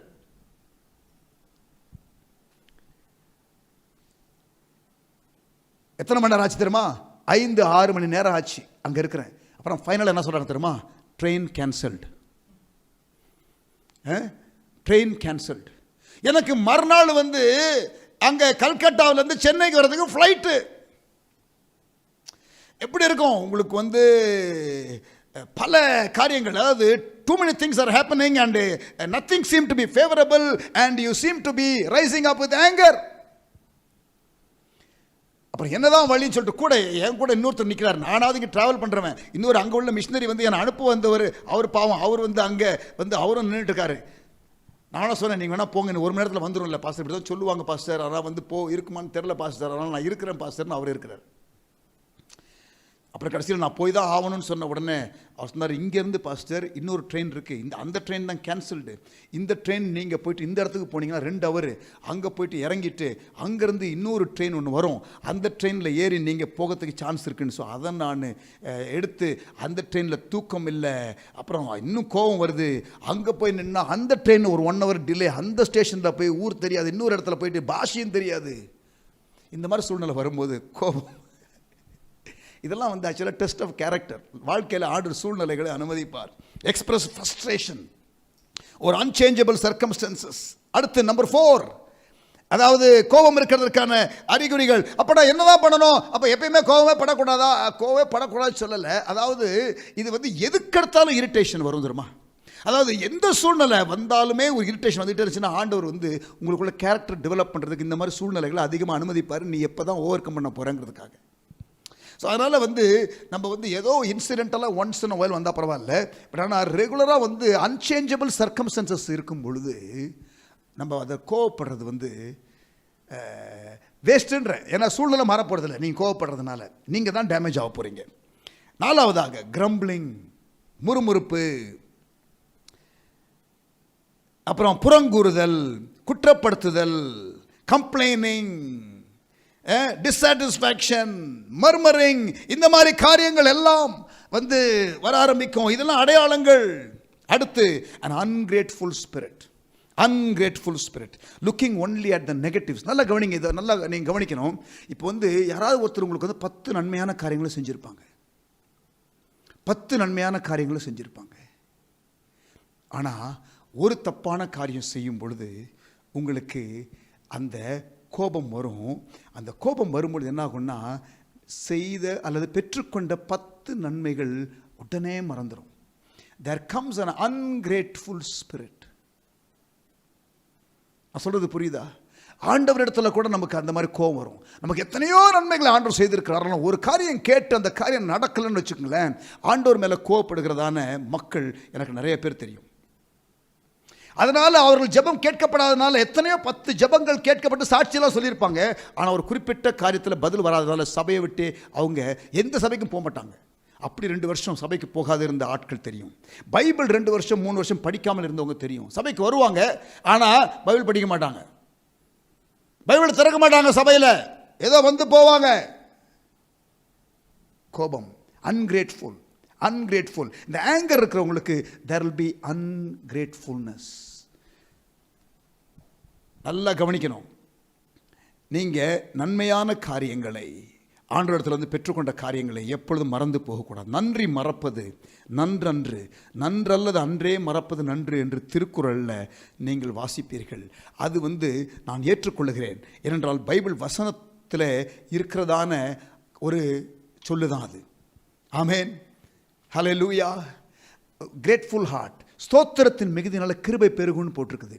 அப்போ ஸ்தோத்திரம் குறையும் பொழுது, நன்றியுள்ள இருதயம் இல்லாமல் இருக்கும் பொழுது என்ன ஆகும்? கிருபை போயிடும், கிருபை போயிடும். கசப்பான வேறு வர ஆரம்பிக்கும். அது கொஞ்சம் கொஞ்சமாக வேர் விட்டு உங்களை கிருபையை போக்கடிக்கும். we have to be very very careful. Ungrateful spirit, they have anger residing inside them. சின்ன சின்ன காரியங்கள்லாம் அவங்களை ட்ரிகர் பண்ணும். இந்த கோபம் என்ற ஒரு காரியம் இருந்துச்சுன்னா அது வந்து என்ன பண்ணும்னா, அது வந்து மற்ற காரியங்களை மறக்க செய்துவிடும். அந்த நேரத்தில் அவர்களுக்கு கிடைக்காத காரியத்து நிமித்தம் அவர்கள் ரியாக்ட் பண்ணுவாங்க, தூக்கி போட்டு வந்துருவாங்க. they make decisions. An ungrateful spirit, looking only at the negatives of life and forgetting the good things.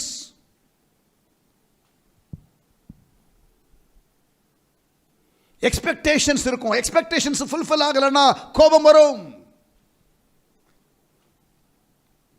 அடுத்து extreme sensitivity.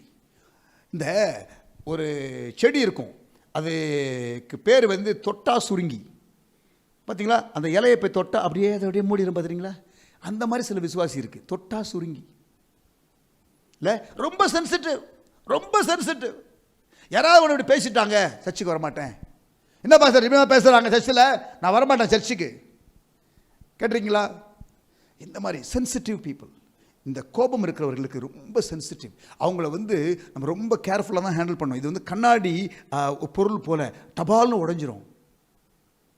Sensitive people, extremely sensitivity and very touchy. They have hidden seed of anger.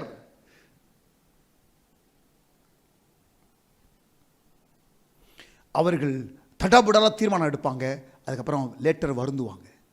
They make emotional decisions and regret later. கோபம் இருக்கிறவர்கள்.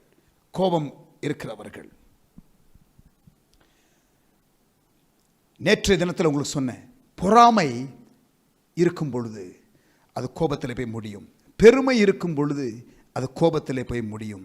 மற்றவர்களோட compare பண்ணும் பொழுது, நம்முடைய அழைப்பு, நம்முடைய ஆண்டவர் நமக்கு அளந்த காரியங்கள் நமக்கு புரியாத பொழுது, நம் மற்றவர்களோடு போட்டி போட்டு கம்பேரிசன் இருக்கும் பொழுது கோபம் வரும். இதெல்லாம் நேற்று நான் பார்த்தேன், அதையும் இப்பொழுது நான் உங்களுக்கு சேர்த்து நான் சொல்லுகிறேன்.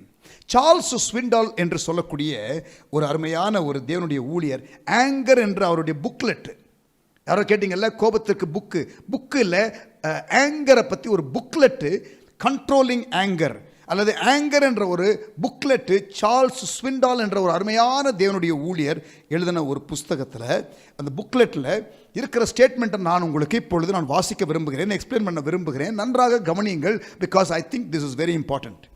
Anchor can begin with mild irritation. சின்ன எரிச்சலிலே அது துவங்கும், which is nothing more than perhaps an innocent experience of being upset. அதாவது இது பிடிக்கவில்லை இந்த காரியம் எனக்கு என்ற ஒரு உணர்வு, which is okay. இதுதான் ஆரம்பம். a mild feeling of discomfort, அசௌகரியம். கவனிங்க, அது சின்ன எரிச்சல், அப்புறம் அது பிடிக்கவில்லை என்ற உணர்வு, அப்புறம் ஒரு அசௌகரியம், a mild feeling of discomfort. சூழ்நிலையோ அல்லது ஒரு நபரோ உங்களுக்கு கொண்டு வருகிறார்கள். லிசன், ஒரு சூழ்நிலையோ, someone or something is bringing this emotion. உங்களுக்குள்ள ஒரு சின்ன எரிச்சலின் துவக்கம், பிடிக்கவில்லை என்ற ஒரு உணர்வு, பிறகு அசௌகரியம் என்றதான ஒரு நிலை, mild irritation, an innocent experience of being upset and a feeling of discomfort. Then, கவனிங்க, then anger can turn from irritation to indignation. From irritation, then if we don't deal with it at that stage, it becomes indignation. இந்த சின்ன எரிச்சலில் துவங்கும் அசௌகரியம், பிடிக்கவில்லை என்ற உணர்வு அப்பொழுதே கட்டுப்படுத்தப்படாவிட்டால் அது பிடிவாத குணமாக, அது பழிவாங்கும் எண்ணமாக உருவெடுக்கும் என்று எச்சரிக்கிறார் இந்த எழுத்தாளர். Then anger can turn from irritation to indignation. பிடிவாத உள்ளான குணம், பழிவாங்கும் எண்ணம்.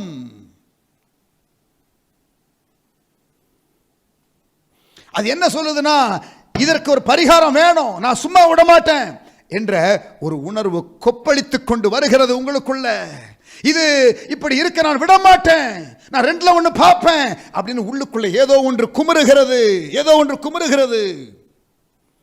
லிசன், ஆனால் இந்த முதல்ல சொன்ன இரிட்டேஷன் அப்புறம் இன்டிக்னேஷன், இது ரெண்டுமே சம்டைம்ஸ் வெளிப்படுத்தாமல் கூட இது உள்ளேயே கூட புதைந்து கிடக்கும். லிசன், ஆனால் இன்னொரு நிலை இருக்கிறது. அதற்கு பிறகு ஆரம்பத்தில் இந்த சின்ன எரிச்சல் அல்லது இந்த பிடிவாத குணம் இதெல்லாம் உள்ளுக்குள்ள இருக்கிற காரியங்கள். ஆனால் சார்ல்ஸ் ஸ்விண்டால் என்ற இந்த ஊழியர் சொல்லுகிறார், both irritation and indignation can go unexpressed if fed, if it's not dealt with.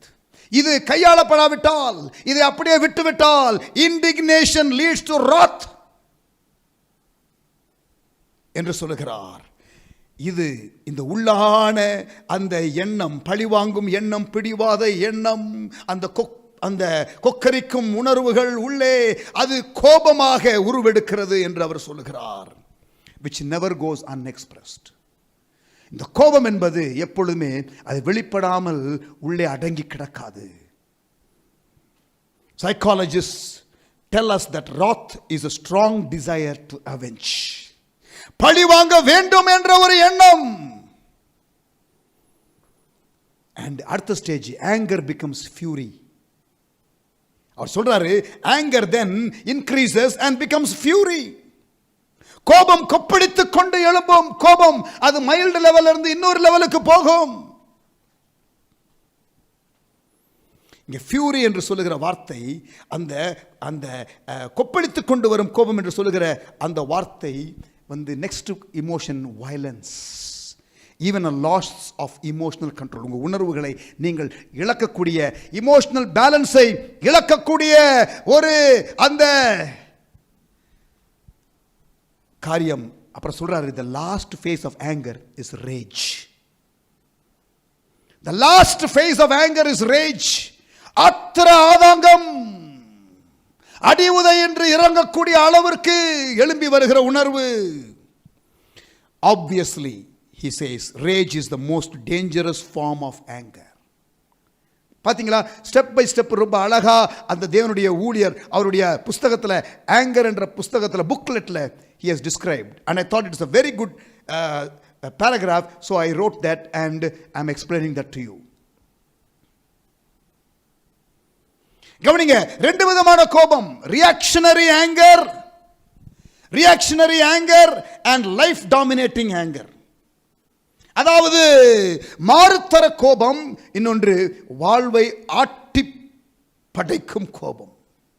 கவனிங்க, ரெண்டு விதமான கோபம். மாறுத்தர கோபம் சூழ்நிலை நிமித்தம் வருகிறதான கோபங்கள். ஒரு கடைக்கு போறீங்க, அங்க கடையில் இருக்கிறதான அந்த ஷாப்கீப்பர் உங்களுக்கு சரியான ரெஸ்பான்ஸ் கொடுக்கல, உங்களுக்கு கோபம் வருகிறது. வேண்டாம்டா, உன் பொருளும் வேண்டாம், நீ வேண்டாம். ஒரு 4 பொருள் எடுக்கிறீங்க, நீங்க 5வது பொருள் வாங்கும் போது அதில் அதிருப்தி வருகிறது, உங்களுக்கு தாங்க முடியல, தூக்கி எல்லா பொருளையும் போட்டுட்டு வேண்டாம் இந்த கடைக்கு நான் வரேனா பாடுறான்னு சொல்லிட்டு போயிடுவீங்க தெரியுமா? Well, it happens to all of us. இல்லைன்னா ரெஸ்டாரண்ட்டில் சாப்பிடும் பொழுது அந்த சாப்பாடு கொண்டு வந்து வைக்கிறானே, அவங்ககிட்ட நமக்கு படுற கோபம்.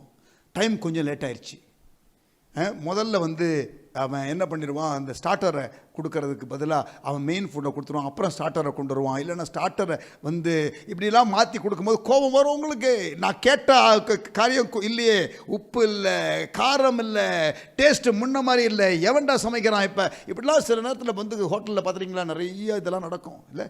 இதெல்லாம் வந்து வாழ்க்கையில் நடக்கிறதான சம்பவங்கள்னால அந்த ரியாக்ட் பண்ணுகிறதான காரியங்களில் the way we react the clients to the shopkeepers.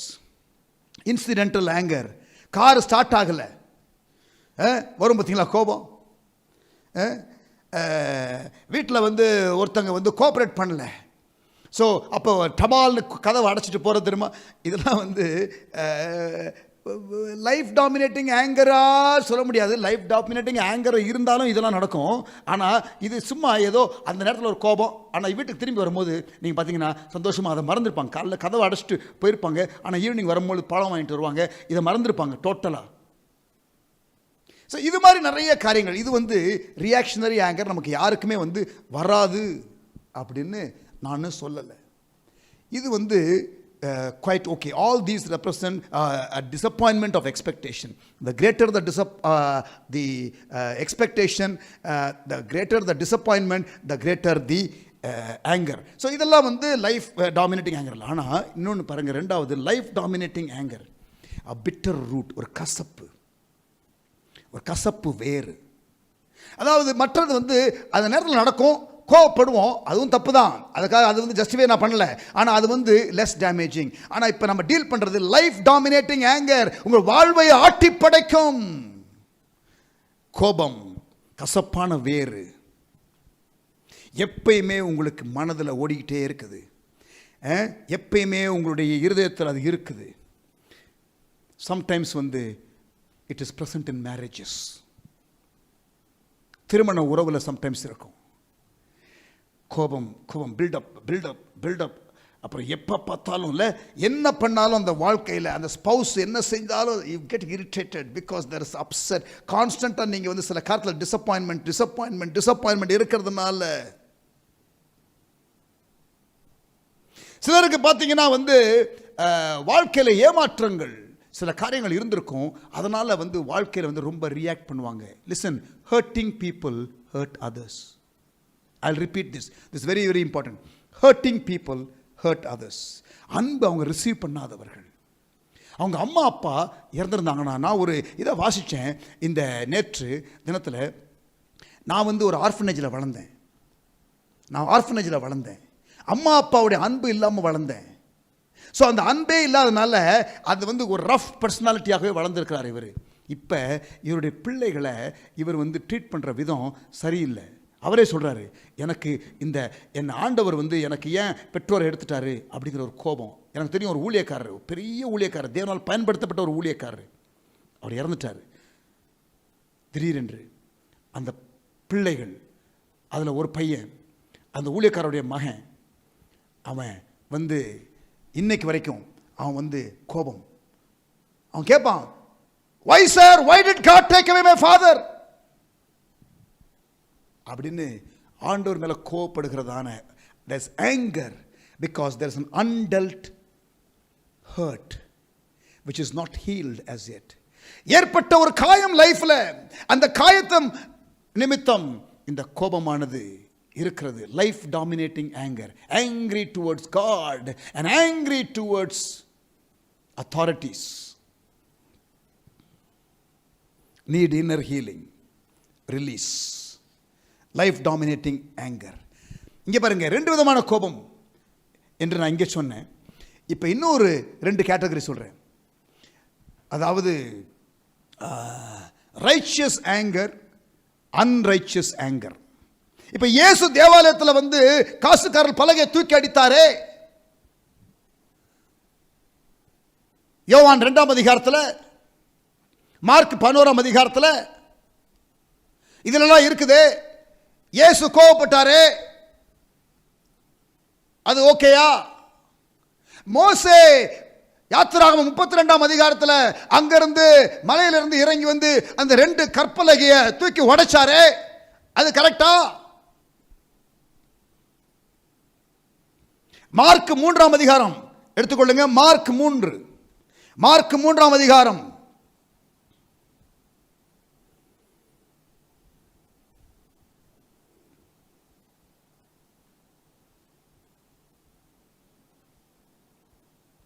ஜெபாலயத்திலே சூம்பின கையை உடைய ஒரு மனுஷன் இருக்கிறான்.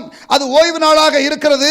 இயேசு அவனை, அந்த சூம்பி போன கையை உடைய மனுஷனை அவர் என்ன பண்ணுகிறார்? சுகமாக்குகிறார். அப்பொழுது அங்கே இருந்ததான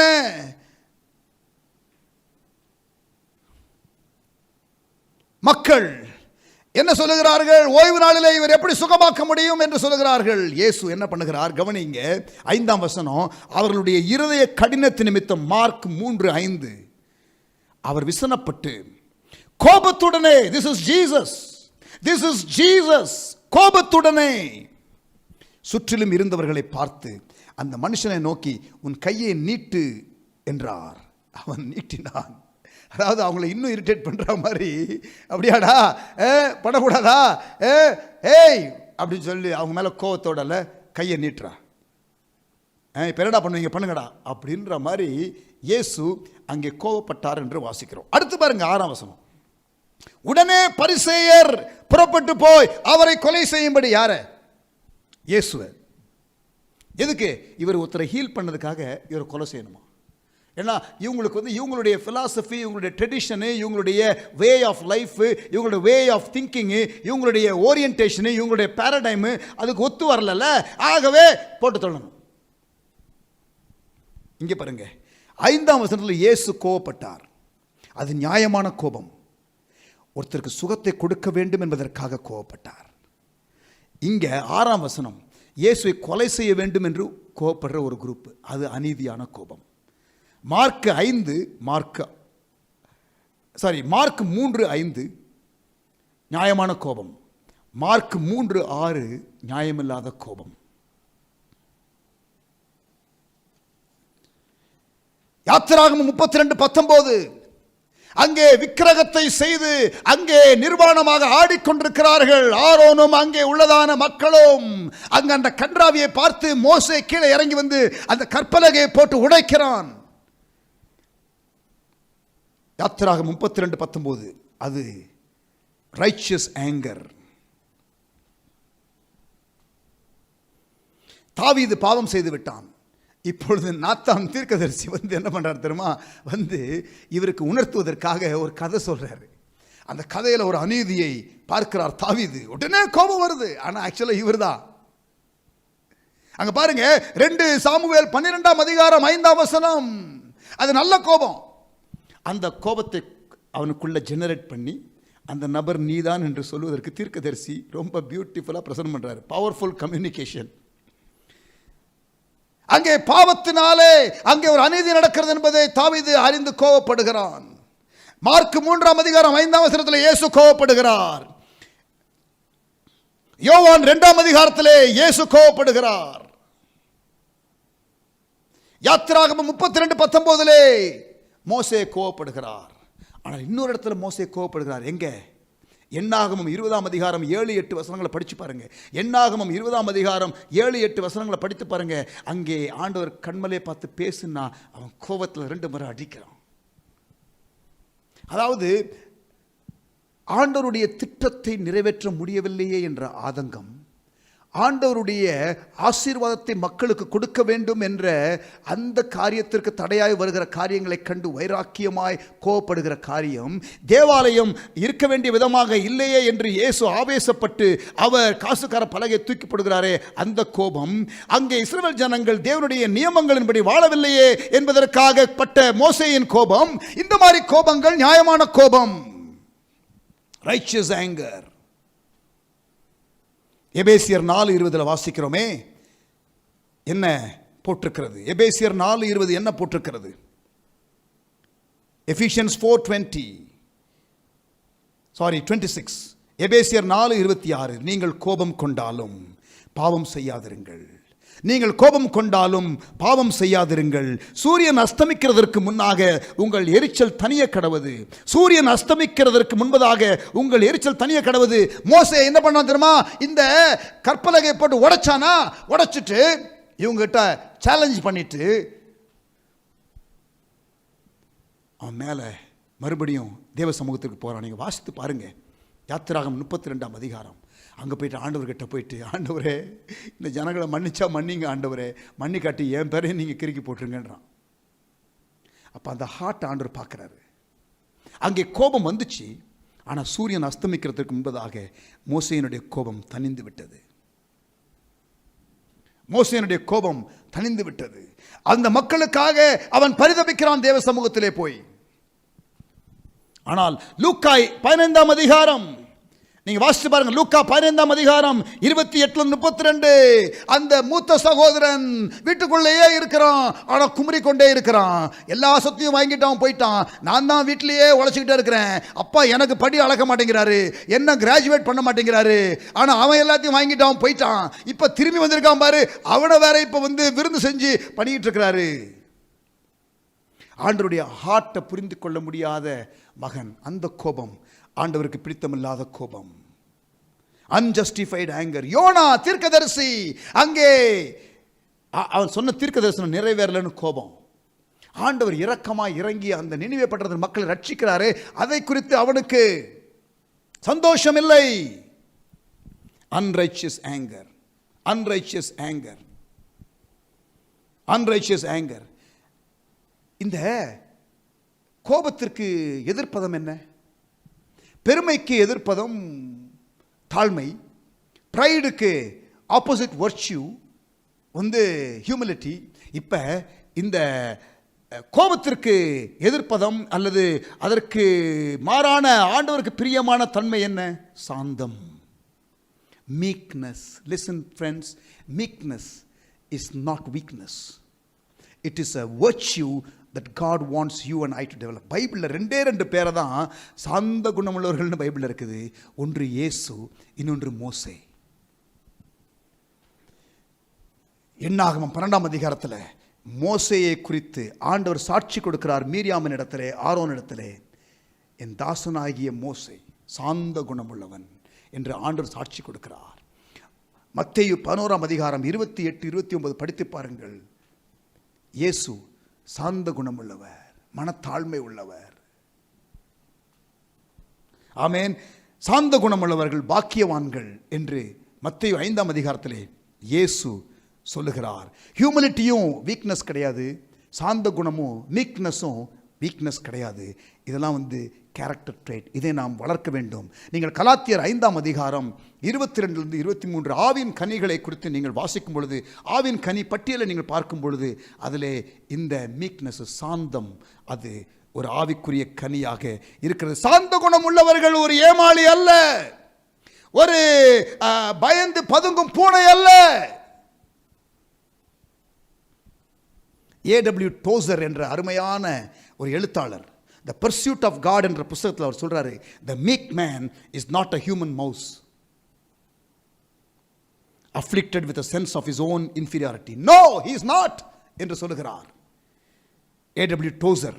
The meek man is not a human mouse afflicted with a sense of his own inferiority. சாந்த குணம் உள்ளவர்கள் ஒரு ஏமாளி அல்ல, ஒரு பயந்து பதுங்கும் பூனை போல அல்ல, தாழ்வு மனப்பான்மையினாலே உள்ளவர்கள் அல்ல. Rather, they are strong people with godly virtues. சாந்த குணமுள்ளவர்கள் பாக்கியவான்கள், அவர்கள் பூமியை சுதந்திரித்துக் கொள்வார்கள் என்று ஆண்டவர் சொன்னார். Christians attitude towards anger. என்ன பண்ணணும் அதை சொல்லி நம்ம ஒரு பாடலை பாடப்போகின்றோமா? இருக்கு பிறகு நான் இந்த கோபத்தை மேற்கொள்வதற்கு பிராக்டிக்கலாக சில காரியங்களை உங்களுக்கு ஆலோசனையாக நான் சொல்ல போகிறேன். வேகமாக நீதிமொழிகள் 14:17. கோபப்பட தாமதமாயிரு. யாக்கோபு 1:19 அதைத்தான் உங்களுக்கு சொல்லுகிறது. A quick tempered man does foolish things and a crafty man is hated.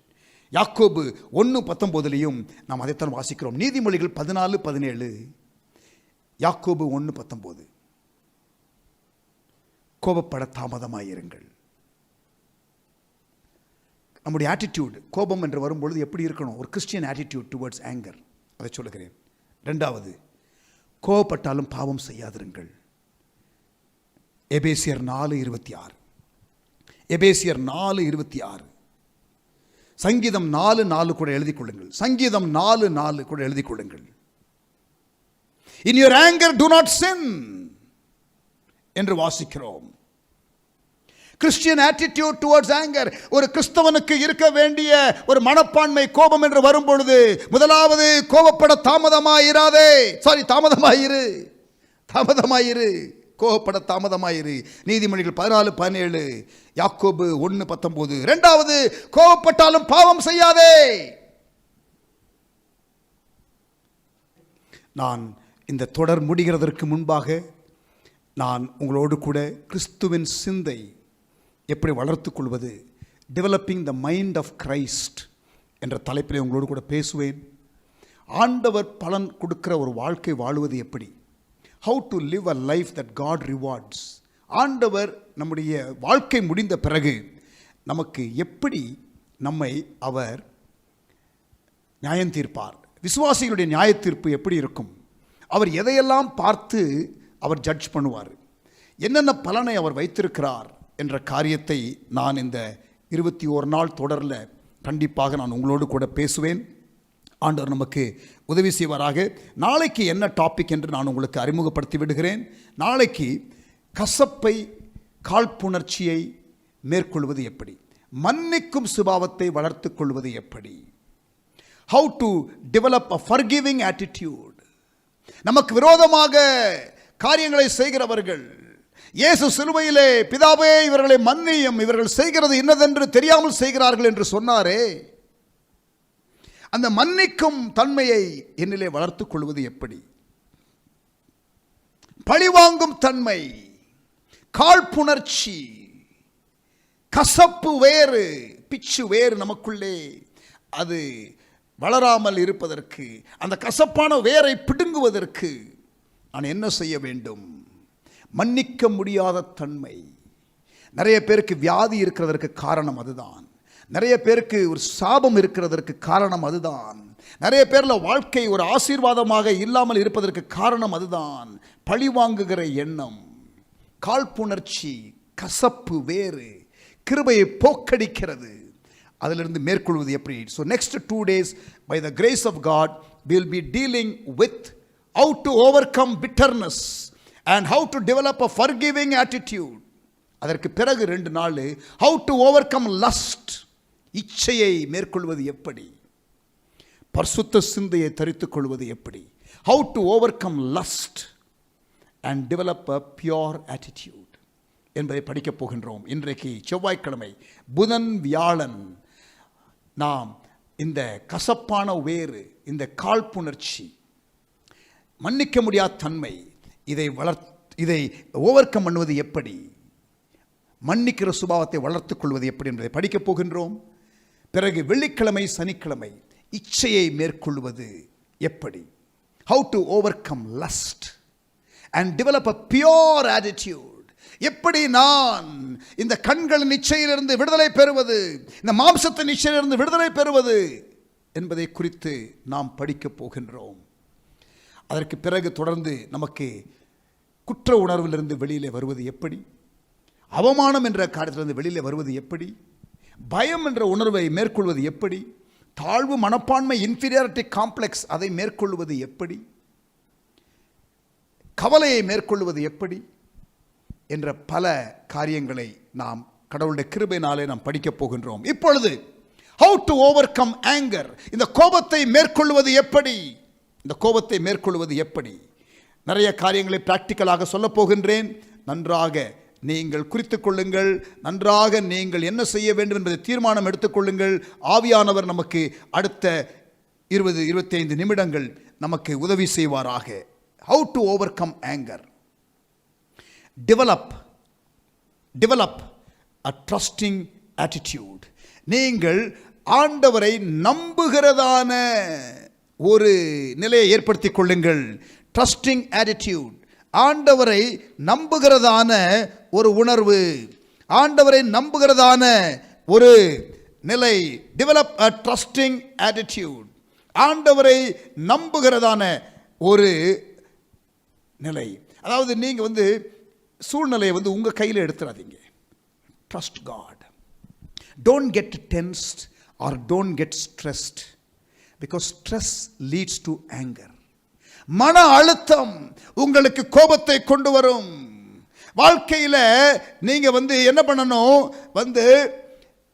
கர்த்தர் பார்த்து கொள்வார் என்ற ஒரு சிந்தை, trusting God, நமக்கு மேல தேவன் இருக்கிறார் என்ற ஒரு மனப்பான்மை. பிலிப்பியர் 4ஆம் அதிகாரம் 6-7 வசனங்களை வாசிக்க போகின்றேன்.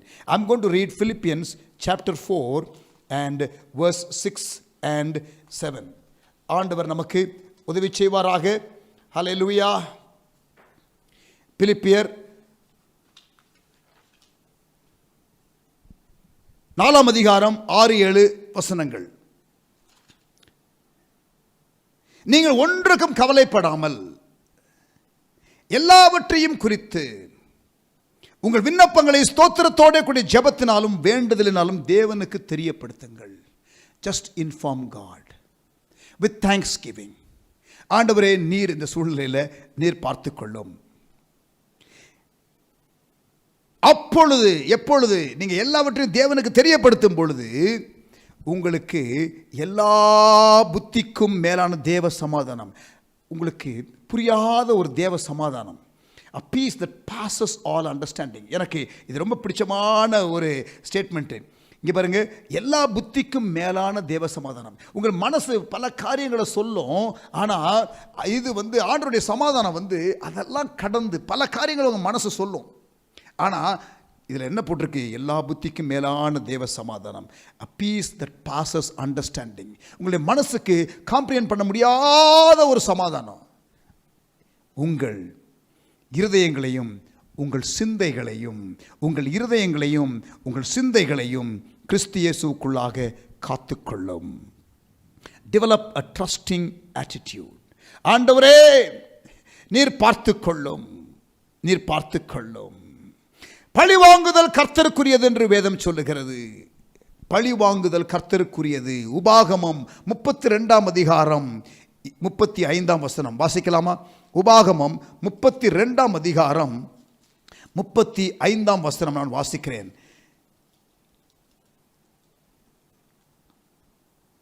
பழி வாங்குதலும் பதிலளிப்பதும் எனக்கு உரியது என்று கர்த்தர் சொல்லுகிறார்.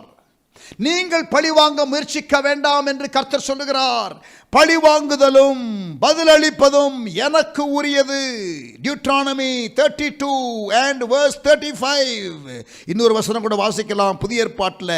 ரோமர் 12ஆம் அதிகாரம் 19ஆம் வசனம். ரோமர் 12ஆம் அதிகாரம் 19வது வசனம். பிரியமானவர்களே, பழிவாங்குதல் எனக்குரியது. பாருங்க, கர்த்தர் சொல்லுகிற காரியம், பழிவாங்குதல் எனக்குரியது, நானே பதில் செய்வேன் என்று கர்த்தர் சொல்லுகிறார் என்று எழுதியிருக்கிறபடியால், எங்கே எழுதியிருக்கிறது? உபாகமம் 32:35 எழுதியிருக்கிறதை இங்கே பவுல் மேற்கோள் காட்டுகிறார். நீங்கள் பழி வாங்காமல் கோபாக்கினைக்கு இடம் கொடுங்கள். அவங்கள நீங்கள் கோபாக்கினைக்கு இடம் கொடுத்துருங்க. பழி நீங்கள் வாங்காதீங்க, கர்த்தர் பார்த்து கொள்வார். அவருக்கு தெரியும் எது சரி என்று, எது என்ன செய்யணும் என்று. So trust in God. Let God deal with situations. அநீதி நடந்திருக்கிறது, உண்மைதான்.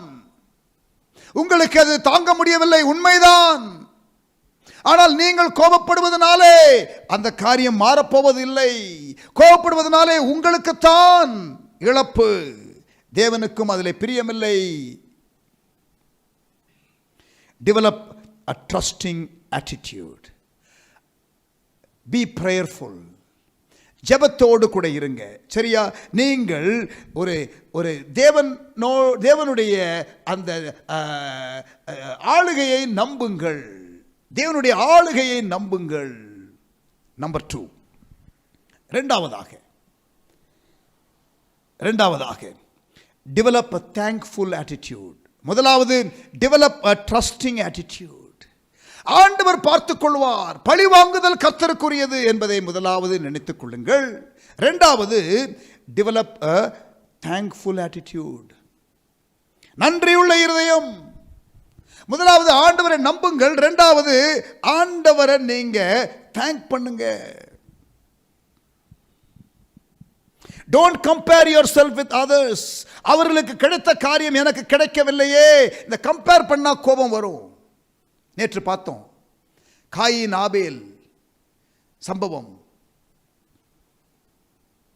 யோசேப்புடைய சகோதரர்கள் யோசேப்புக்கு விரோதமாக கோபப்படுகிறார்கள். சவுல் தாவீது புகழப்படும் பொழுது கோபப்படுகிறான். anger that leads to murder. இப்ப சவுல் என்ன பண்ணிருக்கலாம்? எனக்கு கொடுக்கப்பட்ட கிருபை வேற, நான் தான் இங்க ராஜாவாக இருக்கிறேன். தாவீது என்னதான் அவன் 10,000 பேரை கொண்டு போட்டாலும் அவன் என்னதான் ஒரு நல்ல சோல்ஜராக இருந்தாலும் ராஜா நான் தானே, என்னதானே ஆண்டவர் ராஜா வச்சிருக்காரு. அந்த ஒரு தேங்க்ஃபுல் ஹார்ட் இல்லை. பழிவாங்குதல் கர்த்தருக்குரியது. முதலாவது டெவலப் a trusting attitude. இரண்டாவது டெவலப் a thankful attitude. முதலாவது ஆண்டவரை நம்பக்கூடிய ஒரு மனப்பக்குவத்திற்குள்ளே வந்துவிடுங்கள். எல்லாவற்றையும் ஸ்தோத்திரத்தோடு கூட விண்ணப்பத்தினால் தேவனுக்கு தெரியப்படுத்துங்கள். எல்லா புத்திக்கும் எட்டாத தேவ சமாதானம் உங்கள் இருதயத்தையும் உங்கள் சிந்தையும் கிறிஸ்து இயேசுக்குள்ளாக காத்துக்கொள்ளும். உங்களுக்கு ஒரு சமாதானம் வரும். பழிவாங்குதல் கர்த்தருக்குரியது. உபாகமம் 32:35, ரோமர் 12:19. பழிவாங்குதல் கர்த்தருக்குரியது. நீங்க ரியாக்ட் பண்ண வேண்டாம். Trusting attitude. ரெண்டாவது தேங்க்ஃபுல் attitude. நீங்க கம்பேர் பண்ணாதீங்க. காயின் என்ன பண்ணிருக்கலாம்? சரி, அவன் காணிக்கை ஏற்றுக்கொள்ளப்பட்டிருக்கிறது, என் காணிக்கை ஏற்றுக்கொள்ளப்படலை, என் காணிக்கையில் என்ன தவறு என்பதை கற்றுக்கொண்டு அடுத்த முறை காணிக்கை செலுத்தும் பொழுது ஒரு ஏற்ற காணிக்கை கொண்டு வர அவன் பாடம் படித்திருக்கலாம். அவன் அங்கே ரியாக்ட் பண்ண வேண்டிய அவசியம் இல்லை, கொலை செய்ய வேண்டிய அவசியம் இல்லை. சவுல் சந்தோஷமாக இருந்திருக்கலாம், தேங்க்ஃபுல்லாக இருந்திருக்கலாம். அவனுக்கு கிடைக்கப்பட்ட ஆசீர்வாதம் எவ்வளவு பெரிய ஆசீர்வாதம். அவன் ராஜாவாக இருக்கிறான். இன்னும் என்ன அவனுக்கு? ராஜாவா இருக்கிறவன் ஏன் அங்க சிட்டிசனா இருக்கிற ஒரு ஆளுகிட்ட போட்டி போடணும்? நீங்க தானே அவனை சான்ஸ் கொடுத்து உங்களுக்காக தானே அவன் செஞ்சான். why are you feeling insecure, Saul? thankful attitude இல்லை, அதனால கோபம் வருகிறது. contentment will not lead to jealousy. contentment, திருப்தி, போதும் என்ற மனதுடனே கூடிய தேவ பக்தி இல்லாமல் போகிறதுனாலே உண்டாகிறது இந்த கம்பேரிசன். இந்த மூத்த சகோதரன் இளைய மகனை பார்த்து கம்பேர் பண்ணுகிறான். சவுல் தாவீதை பார்த்து கம்பேர் பண்ணுகிறான். காயின் ஆபேலை பார்த்து கம்பேர் பண்ணுகிறான். ஆகவே கோபப்படுகிறார்கள். ஆனால் இவர்களுக்கு உள்ள ஸ்லாக்கியத்தை இவர்கள் நினைத்து கர்த்தரை துதித்திருக்கலாம், ஆண்டவரை நம்பி இருக்கலாம்.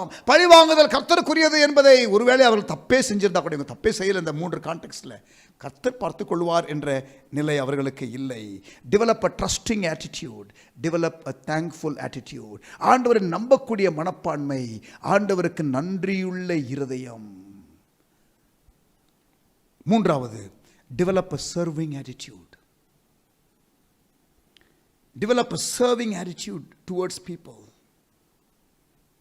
டிமாண்ட் பண்ணாதீங்க.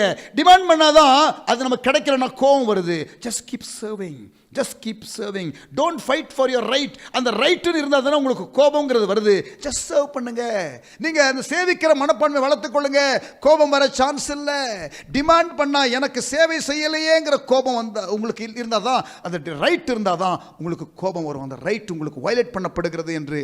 ஆனால் சிறுவையில் நீங்க உங்களுடைய ரைட்ஸை வச்சிருங்க, பலிபீடத்தில் உங்க ரைட்ஸை வச்சிருங்க. அதுதானே discipleship.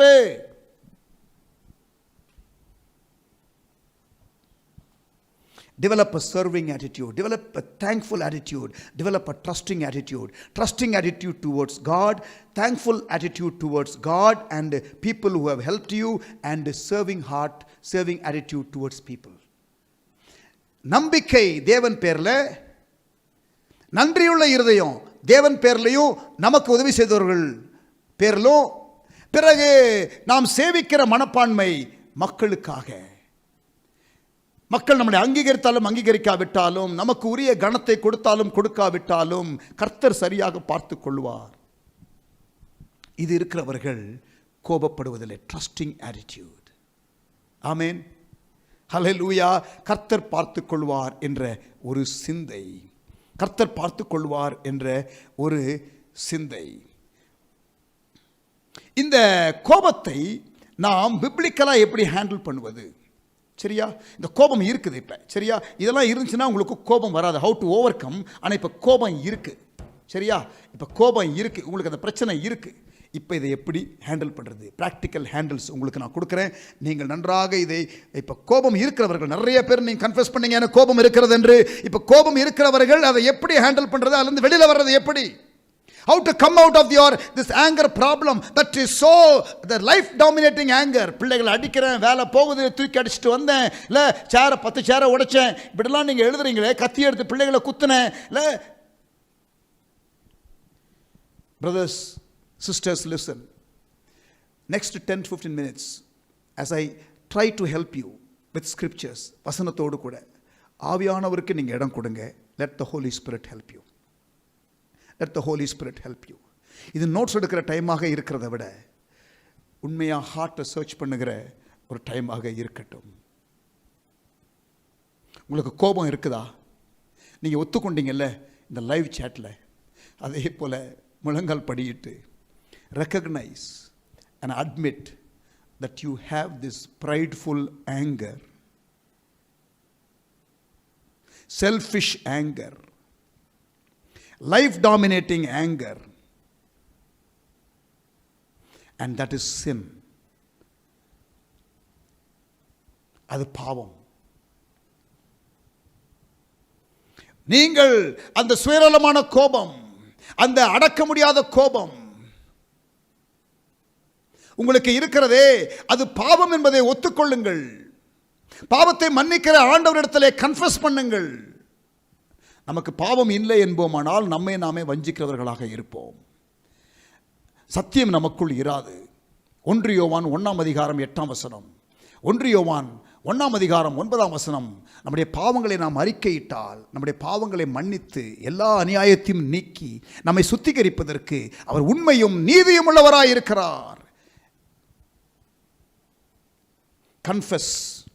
Confess to both God and to people whom you have rebelled against. நீங்கள் கோபப்பட்ட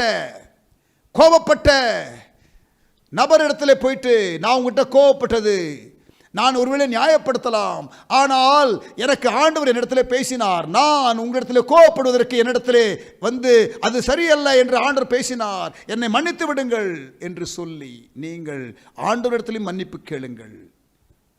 யாரிடத்திலே கோபப்பட்டீர்களோ அவங்ககிட்ட போய் சாரி கேளுங்க. ஆண்டவர்கிட்ட கேட்கறது ஈஸி, ஐ நோ. ஆனால் நீங்கள் கோவப்பட்டீங்க தெரியுமா, தூக்கி அடிச்சுட்டு வந்தீங்க தெரியுமா, அவங்க கிட்ட போயிட்டு நீங்கள் சாரின்னு சொல்றது, it takes humility. It takes humility. And when you are humble, God will give you grace.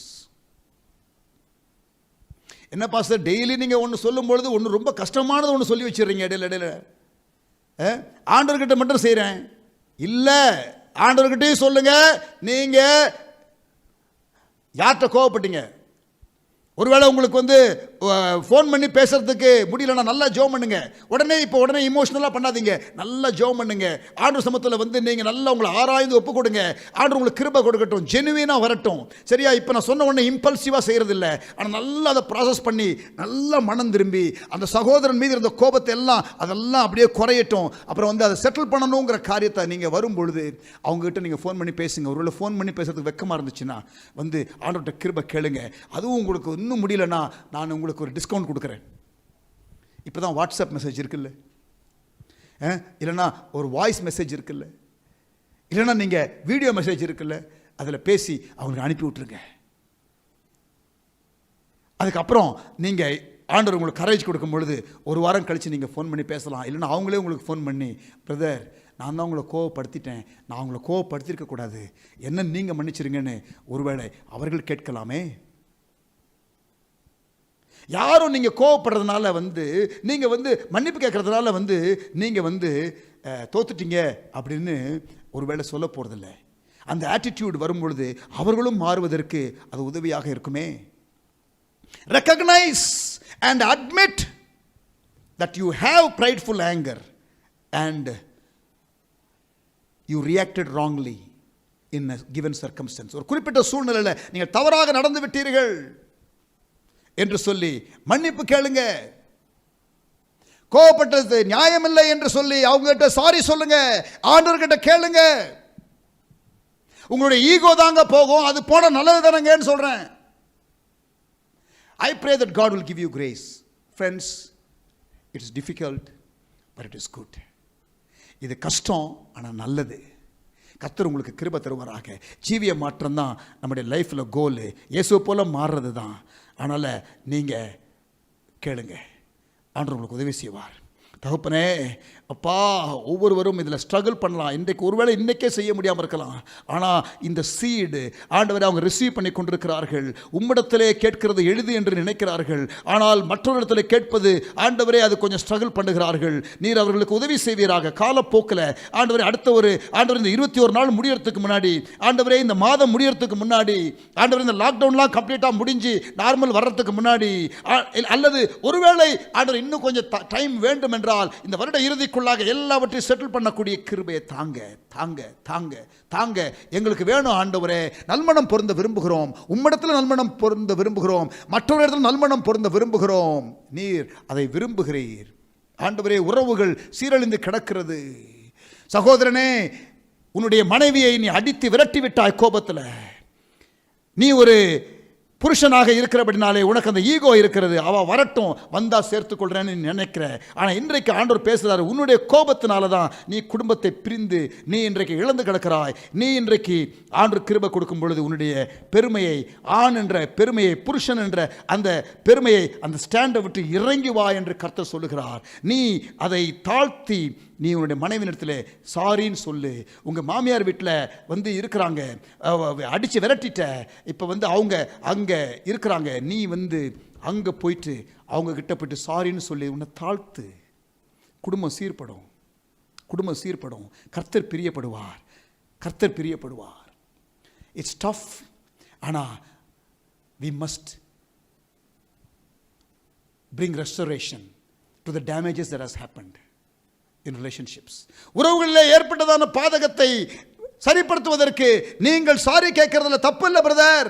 அது சாரிங்கிறது கேட்கறது வீக்னஸ் இல்லை பிரதர். நீங்க வந்து சாந்த குணமுள்ளவர்களா தாழ்ந்து போவது அது வீக்னஸ் இல்லை பிரதர், அது ஆவியின் கனி பிரதர். நீதிமொழிகள் 28:13. நீதிமொழிகள் 28:13. Proverbs 28:13. தன் பாவங்களை மறைக்கிறவன் வாழ்வடைய மாட்டான், அவைகளை அறிக்கை செய்து விட்டு விடுகிறவனோ, கவனிங்க, அறிக்கை செய்து விட்டு விடணும், அவன் இரக்கம் பெறுவான். கர்த்தருடைய கிருபைக்கும் இரக்கத்திற்கும் நான் உங்களை ஒப்புக் கொடுக்கிறேன். நீங்கள் அறிக்கையிட்டு விட்டு விடுங்கள்.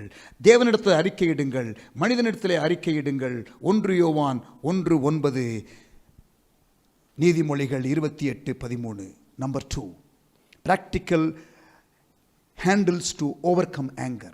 கோபத்தை மேற்கொள்வதற்கு நடைமுறை ஆலோசனை கொடுத்து கொண்டிருக்கிறேன். இரண்டாவது,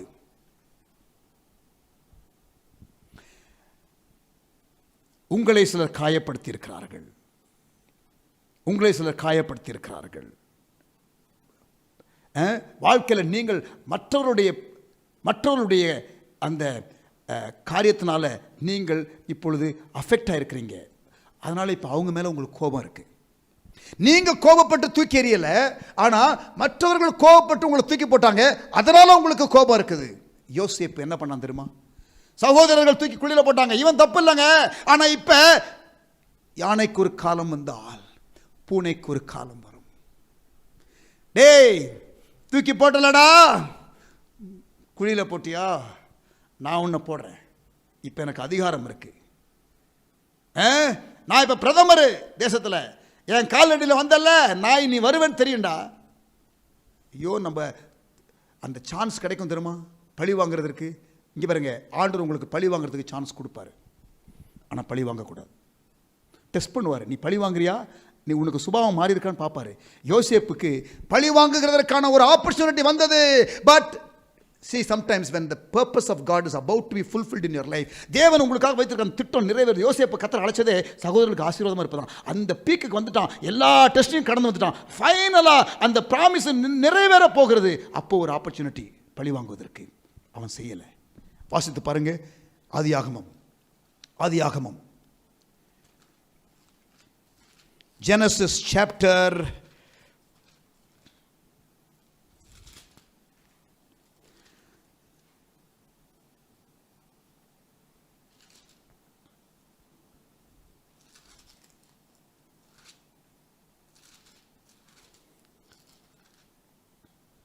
கவனிங்க, சகோதரர்கள்லாம் வர்றாங்க. இப்ப நல்லா பழி வாங்குவதற்கான நல்ல அவனுக்கு பொசிஷன் வந்துருச்சு. கர்த்தர் உயர்த்தி வைத்திருக்கிறார். இப்பொழுது ஆதியாகமம் 45:5 பாருங்க. என்னை இவ்விடத்தில் வரும்படி விற்று போட்டதினால் நீங்கள் சஞ்சலப்பட வேண்டாம், அது உங்களுக்கு விசனமாயும் இருக்க வேண்டாம். ஜீவரட்சணை செய்யும்படி தேவன் என்னை உங்களுக்கு முன்னே அனுப்பினார். சகலம் நன்மைக்கு எதுவாக நடந்திருக்கிறது.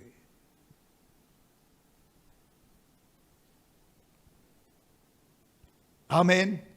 மற்றவர்கள் செய்த தீமையை மறந்து அவர்களுக்கு நன்மை செய்யக்கூடிய இயேசு மத்தேயு 5ஆம் அதிகாரத்தில் சொல்லிக் கொடுத்தாரே, உங்களை பார்க்கிறவர்களுக்கு நன்மை செய்யுங்கள். அந்த குணலட்சணத்தை யோசேப்பில் நான் பார்க்கிறேன். உங்களுக்கு பழி வாங்கும் வாய்ப்பு வரும்பொழுது பழி வாங்காதீர்கள். Seeing God in the trial, நீங்கள் கடந்து போன பாதையில் கர்த்தருடைய கரத்தை பாருங்கள். ஆண்டவர் என்ன செய்ய விரும்புகிறார் என்பதை பாருங்கள்.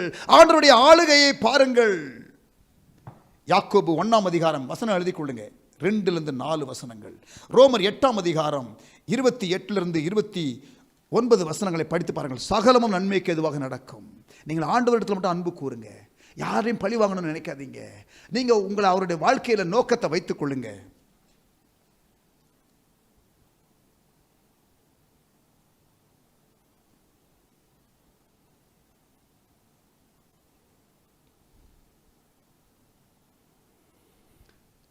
ஆதியாகமம் 50ஆம் அதிகாரம் 20ஆம் வசனம். நீங்கள் எனக்கு தீமை செய்ய நினைத்தீர்கள், தேவனோ இப்பொழுது நடந்து வருகிறபடியே வெகு ஜனங்களை உயிரோடு காக்கும்படி அது நன்மையாக முடிய பண்ணினார்.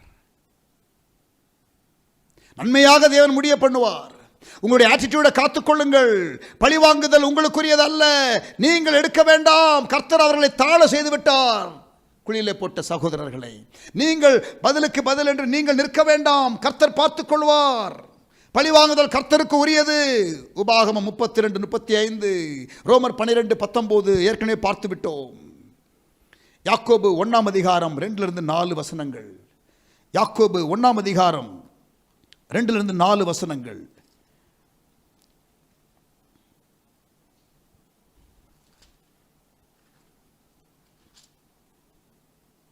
என் சகோதரரே, நீங்கள் பலவிதமான சோதனைகளில் அகப்படும் போது உங்கள் விசுவாசத்தின் பரீட்சையானது பொறுமையை உண்டாக்கும் என்று அறிந்து அதை மிகுந்த சந்தோஷமாக எண்ணுங்கள். நீங்கள் கோபத்தில் பழி வாங்கணும்னு நினைக்காதீங்க. அதை விசுவாச பரீட்சையா எண்ணுங்க. அது உங்களுக்கு என்ன பண்ணும்? பொறுமையை பிறப்பிக்கும். சந்தோஷமாக எண்ணுங்கள், சந்தோஷமாக எண்ணுங்கள். நீங்கள் ஒன்றிலும் குறைவுள்ளவர்களாய் இராமல் பூரணராயும் நிறைவுள்ளவர்களாயும் இருக்கும்படி பொறுமையானது பூரண கிரியையை செய்ய கடவது. James 1:2-4, Romans 8:28-29, Genesis 50 verse 20. முதலாவது நீங்க ஆண்டவர்கிட்ட அறிக்கையிடுங்க, ஆண்டவர்கிட்ட அறிக்கையிடுங்க. இரண்டாவது மனிதர்களிடத்தில் அறிக்கையிடுங்க உங்களுடைய கோபத்தின் செயல்களை. இரண்டாவது அப்பொழுது இரக்கத்தை பெறுவீர்கள், கிருபையை பெறுவீர்கள். இரண்டாவது சகலமும் நன்மைக்கு ஏதுவாக நடக்கும் என்பதை அறிந்து கர்த்தரை நீங்கள் ஸ்தோத்திரியுங்கள்.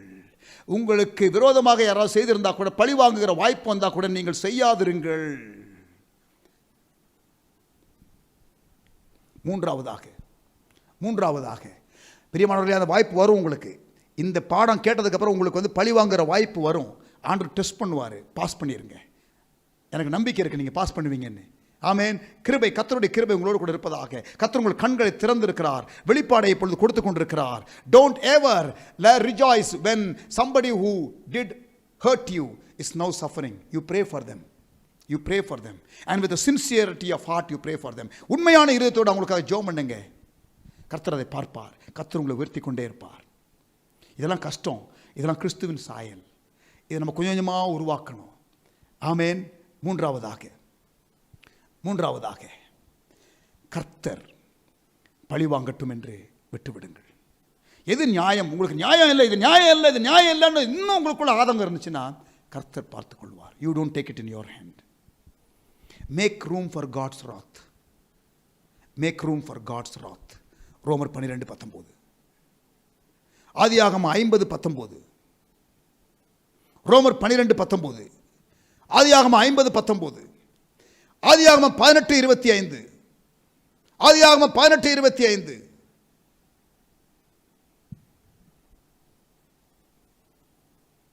Number 4, return good for evil. Return good for evil. அவங்க தீமை செஞ்சிருந்தா நீங்க மாறா move with the opposite spirit.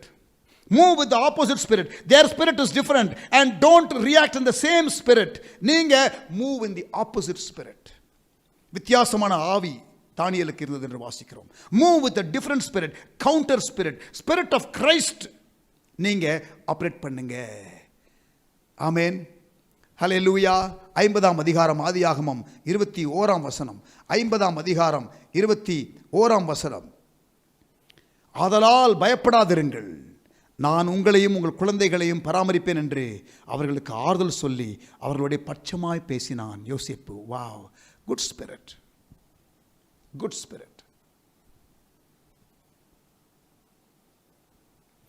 குழியில போட்டவங்ககிட்ட எப்படி பேசுறான் பாருங்க, பட்சமாய் பேசினான். ரோமர் 12:21, ரோமர் 12:21, return evil, return good for evil. ரோமர் 12:21, நீ தீமையினால் வெல்லப்படாமல் தீமையை நன்மையினாலே வெல்லு. நீ தீமையினாலே வெல்லப்படாமல் தீமையை நன்மையினாலே வெல்லு.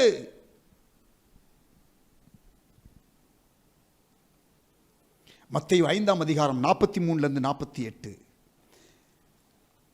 இயேசு சொன்னதான போதனை. மத்தேயு 5ஆம் அதிகாரம் 43 48 5 காரியங்களை இயேசு சொல்லுகிறார். 5 காரியங்களை சொல்லுகிறார். சத்துருக்களை சிநேகியுங்கள், சபிக்கிறவர்களை ஆசீர்வதியுங்கள், பயக்கிறவர்களுக்கு நன்மை செய்யுங்கள், நிந்திக்கிறவர்களுக்காக ஜெபம் பண்ணுங்கள், துன்பப்படுத்துறவங்களுக்காக ஜெபம் பண்ணுங்க. இந்த 5 காரியங்களை செய்யுங்கள்.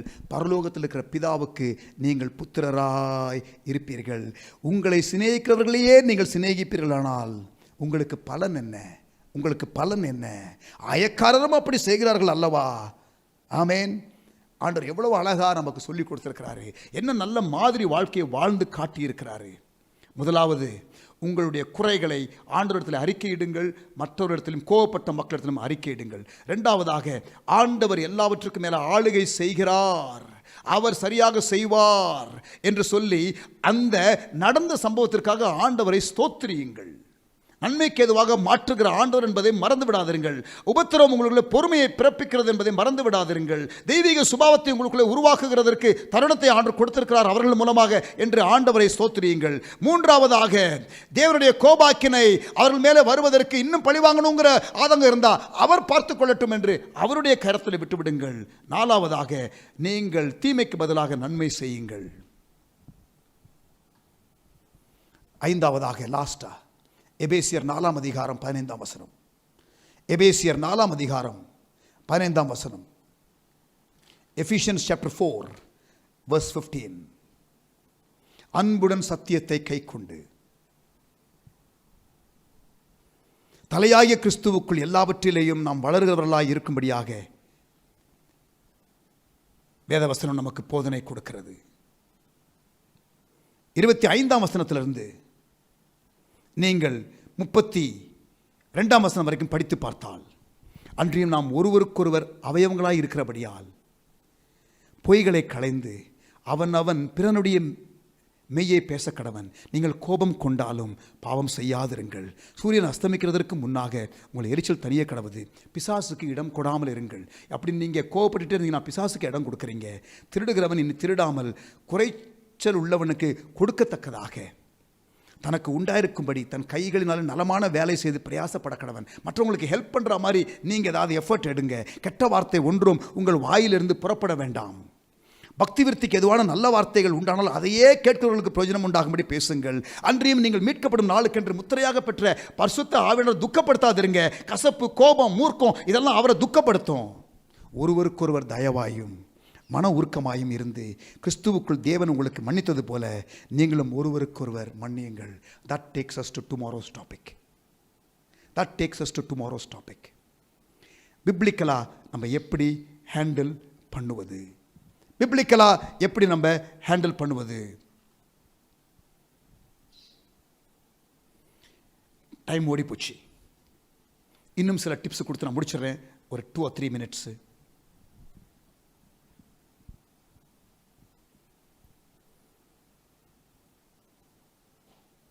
யாராவது உங்கள் மேலே கோவப்பட்டா அவங்க உங்கள் மேலே கோவப்படுறாங்கன்னு நினைக்காதீங்க. சம்டைம்ஸ் அவங்க ஏற்கனவே கோபத்தில் இருக்கிறதுனால நீங்கள் உங்கள்கிட்ட எரிச்சல் சிலர் ஏற்கனவே கோபத்தில் இருப்பாங்க, நிறைய பாதிக்கப்பட்டு வருவாங்க. கடைசியில் நீங்கள் தான் மாட்டுவீங்க. ஸோ உங்கள் மேலே கொட்டுவாங்க. Don't react. Sometimes you may not be the real cause for their anger. எங்கேயோ அவங்க அடிப்பட்டு உங்கள்கிட்ட வந்திருக்கிறாங்க. இப்போ நீங்கள் தான் மாட்டினீங்க, உங்களை போட்டு டார்ச்சர் பண்ணுறாங்க. So just relax. சம்டைம்ஸ் இல்லை கோவப்படுறவங்களுக்கு நீங்கள் கவுண்டர் கொடுக்காதீங்க.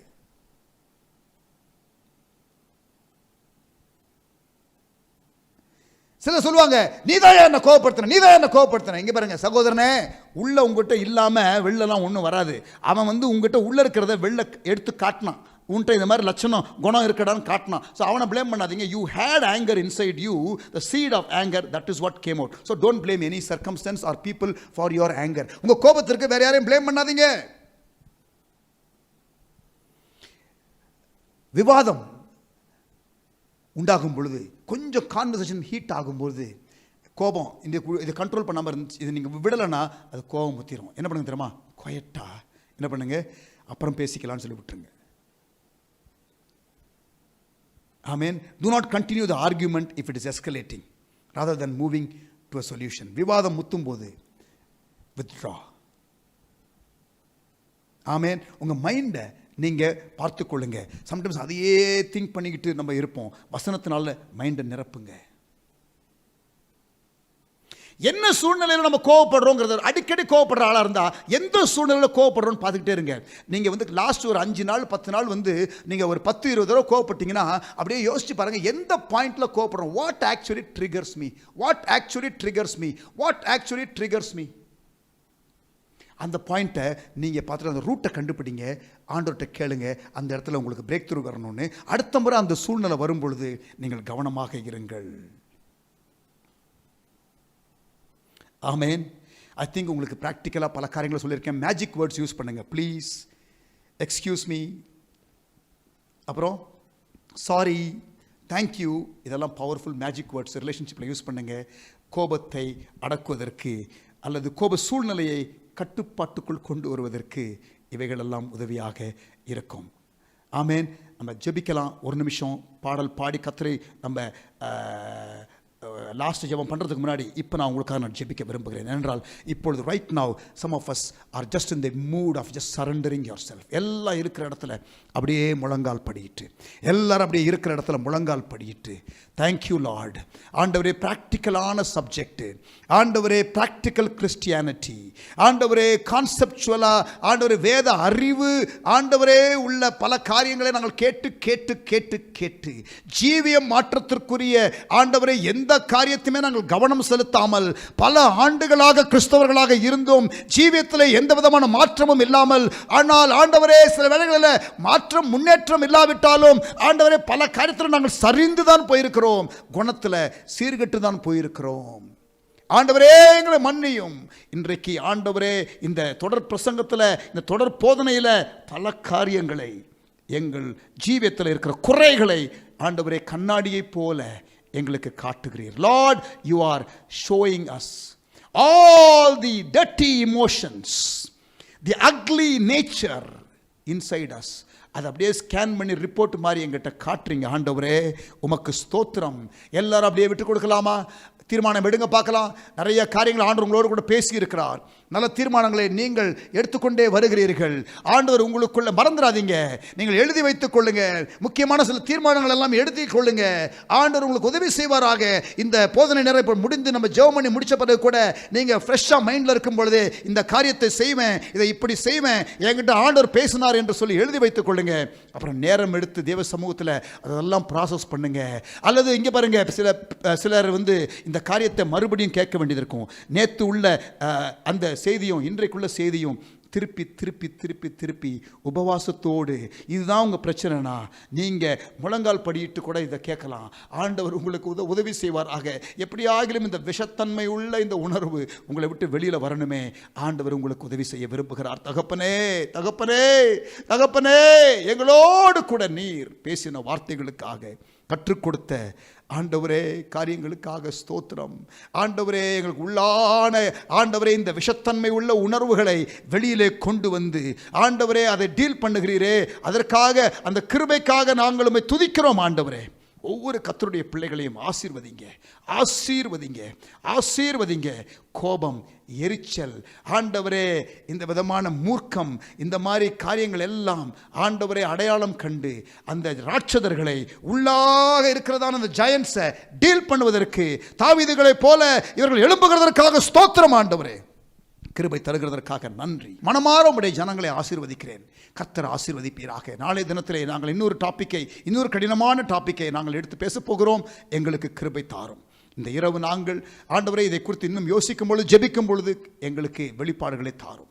எங்களோடு பேசினதற்காக நன்றி, நன்றி, நன்றி என்று சொல்லுகிறோம். இயேசுவின் நாமத்தில் ஜெபிக்கிறோம் நல்ல பிதாவே.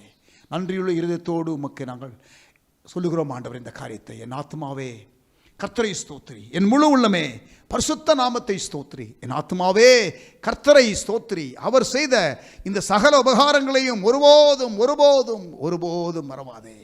நம்முடைய கர்த்தராகிய இயேசு கிறிஸ்துவின் கிருபையும் பிதாவாகிய தேவனுடைய அன்பும் பரிசுத்த ஆவியானவருடைய சிநேகமும் காவலும் வழிநடத்துதலும் நம் யாவரோடும் கூட இன்றும் என்றும் சதா காலங்களிலும் நிலைத்திருப்பதாக. ஆமேன், ஆமென். God bless you. See you tomorrow. கர்த்தர் உங்களை ஆசீர்வதிப்பாராக. Harvest Church India என்ற இந்த யூடியூப் சேனலை மற்றவர்களுக்கு அறிமுகப்படுத்துங்க. இந்த போதனைகளை இன்ட்ரோடியூஸ் பண்ணுங்க. மற்றவர்களும் ஆசீர்வதிக்கப்படட்டும்.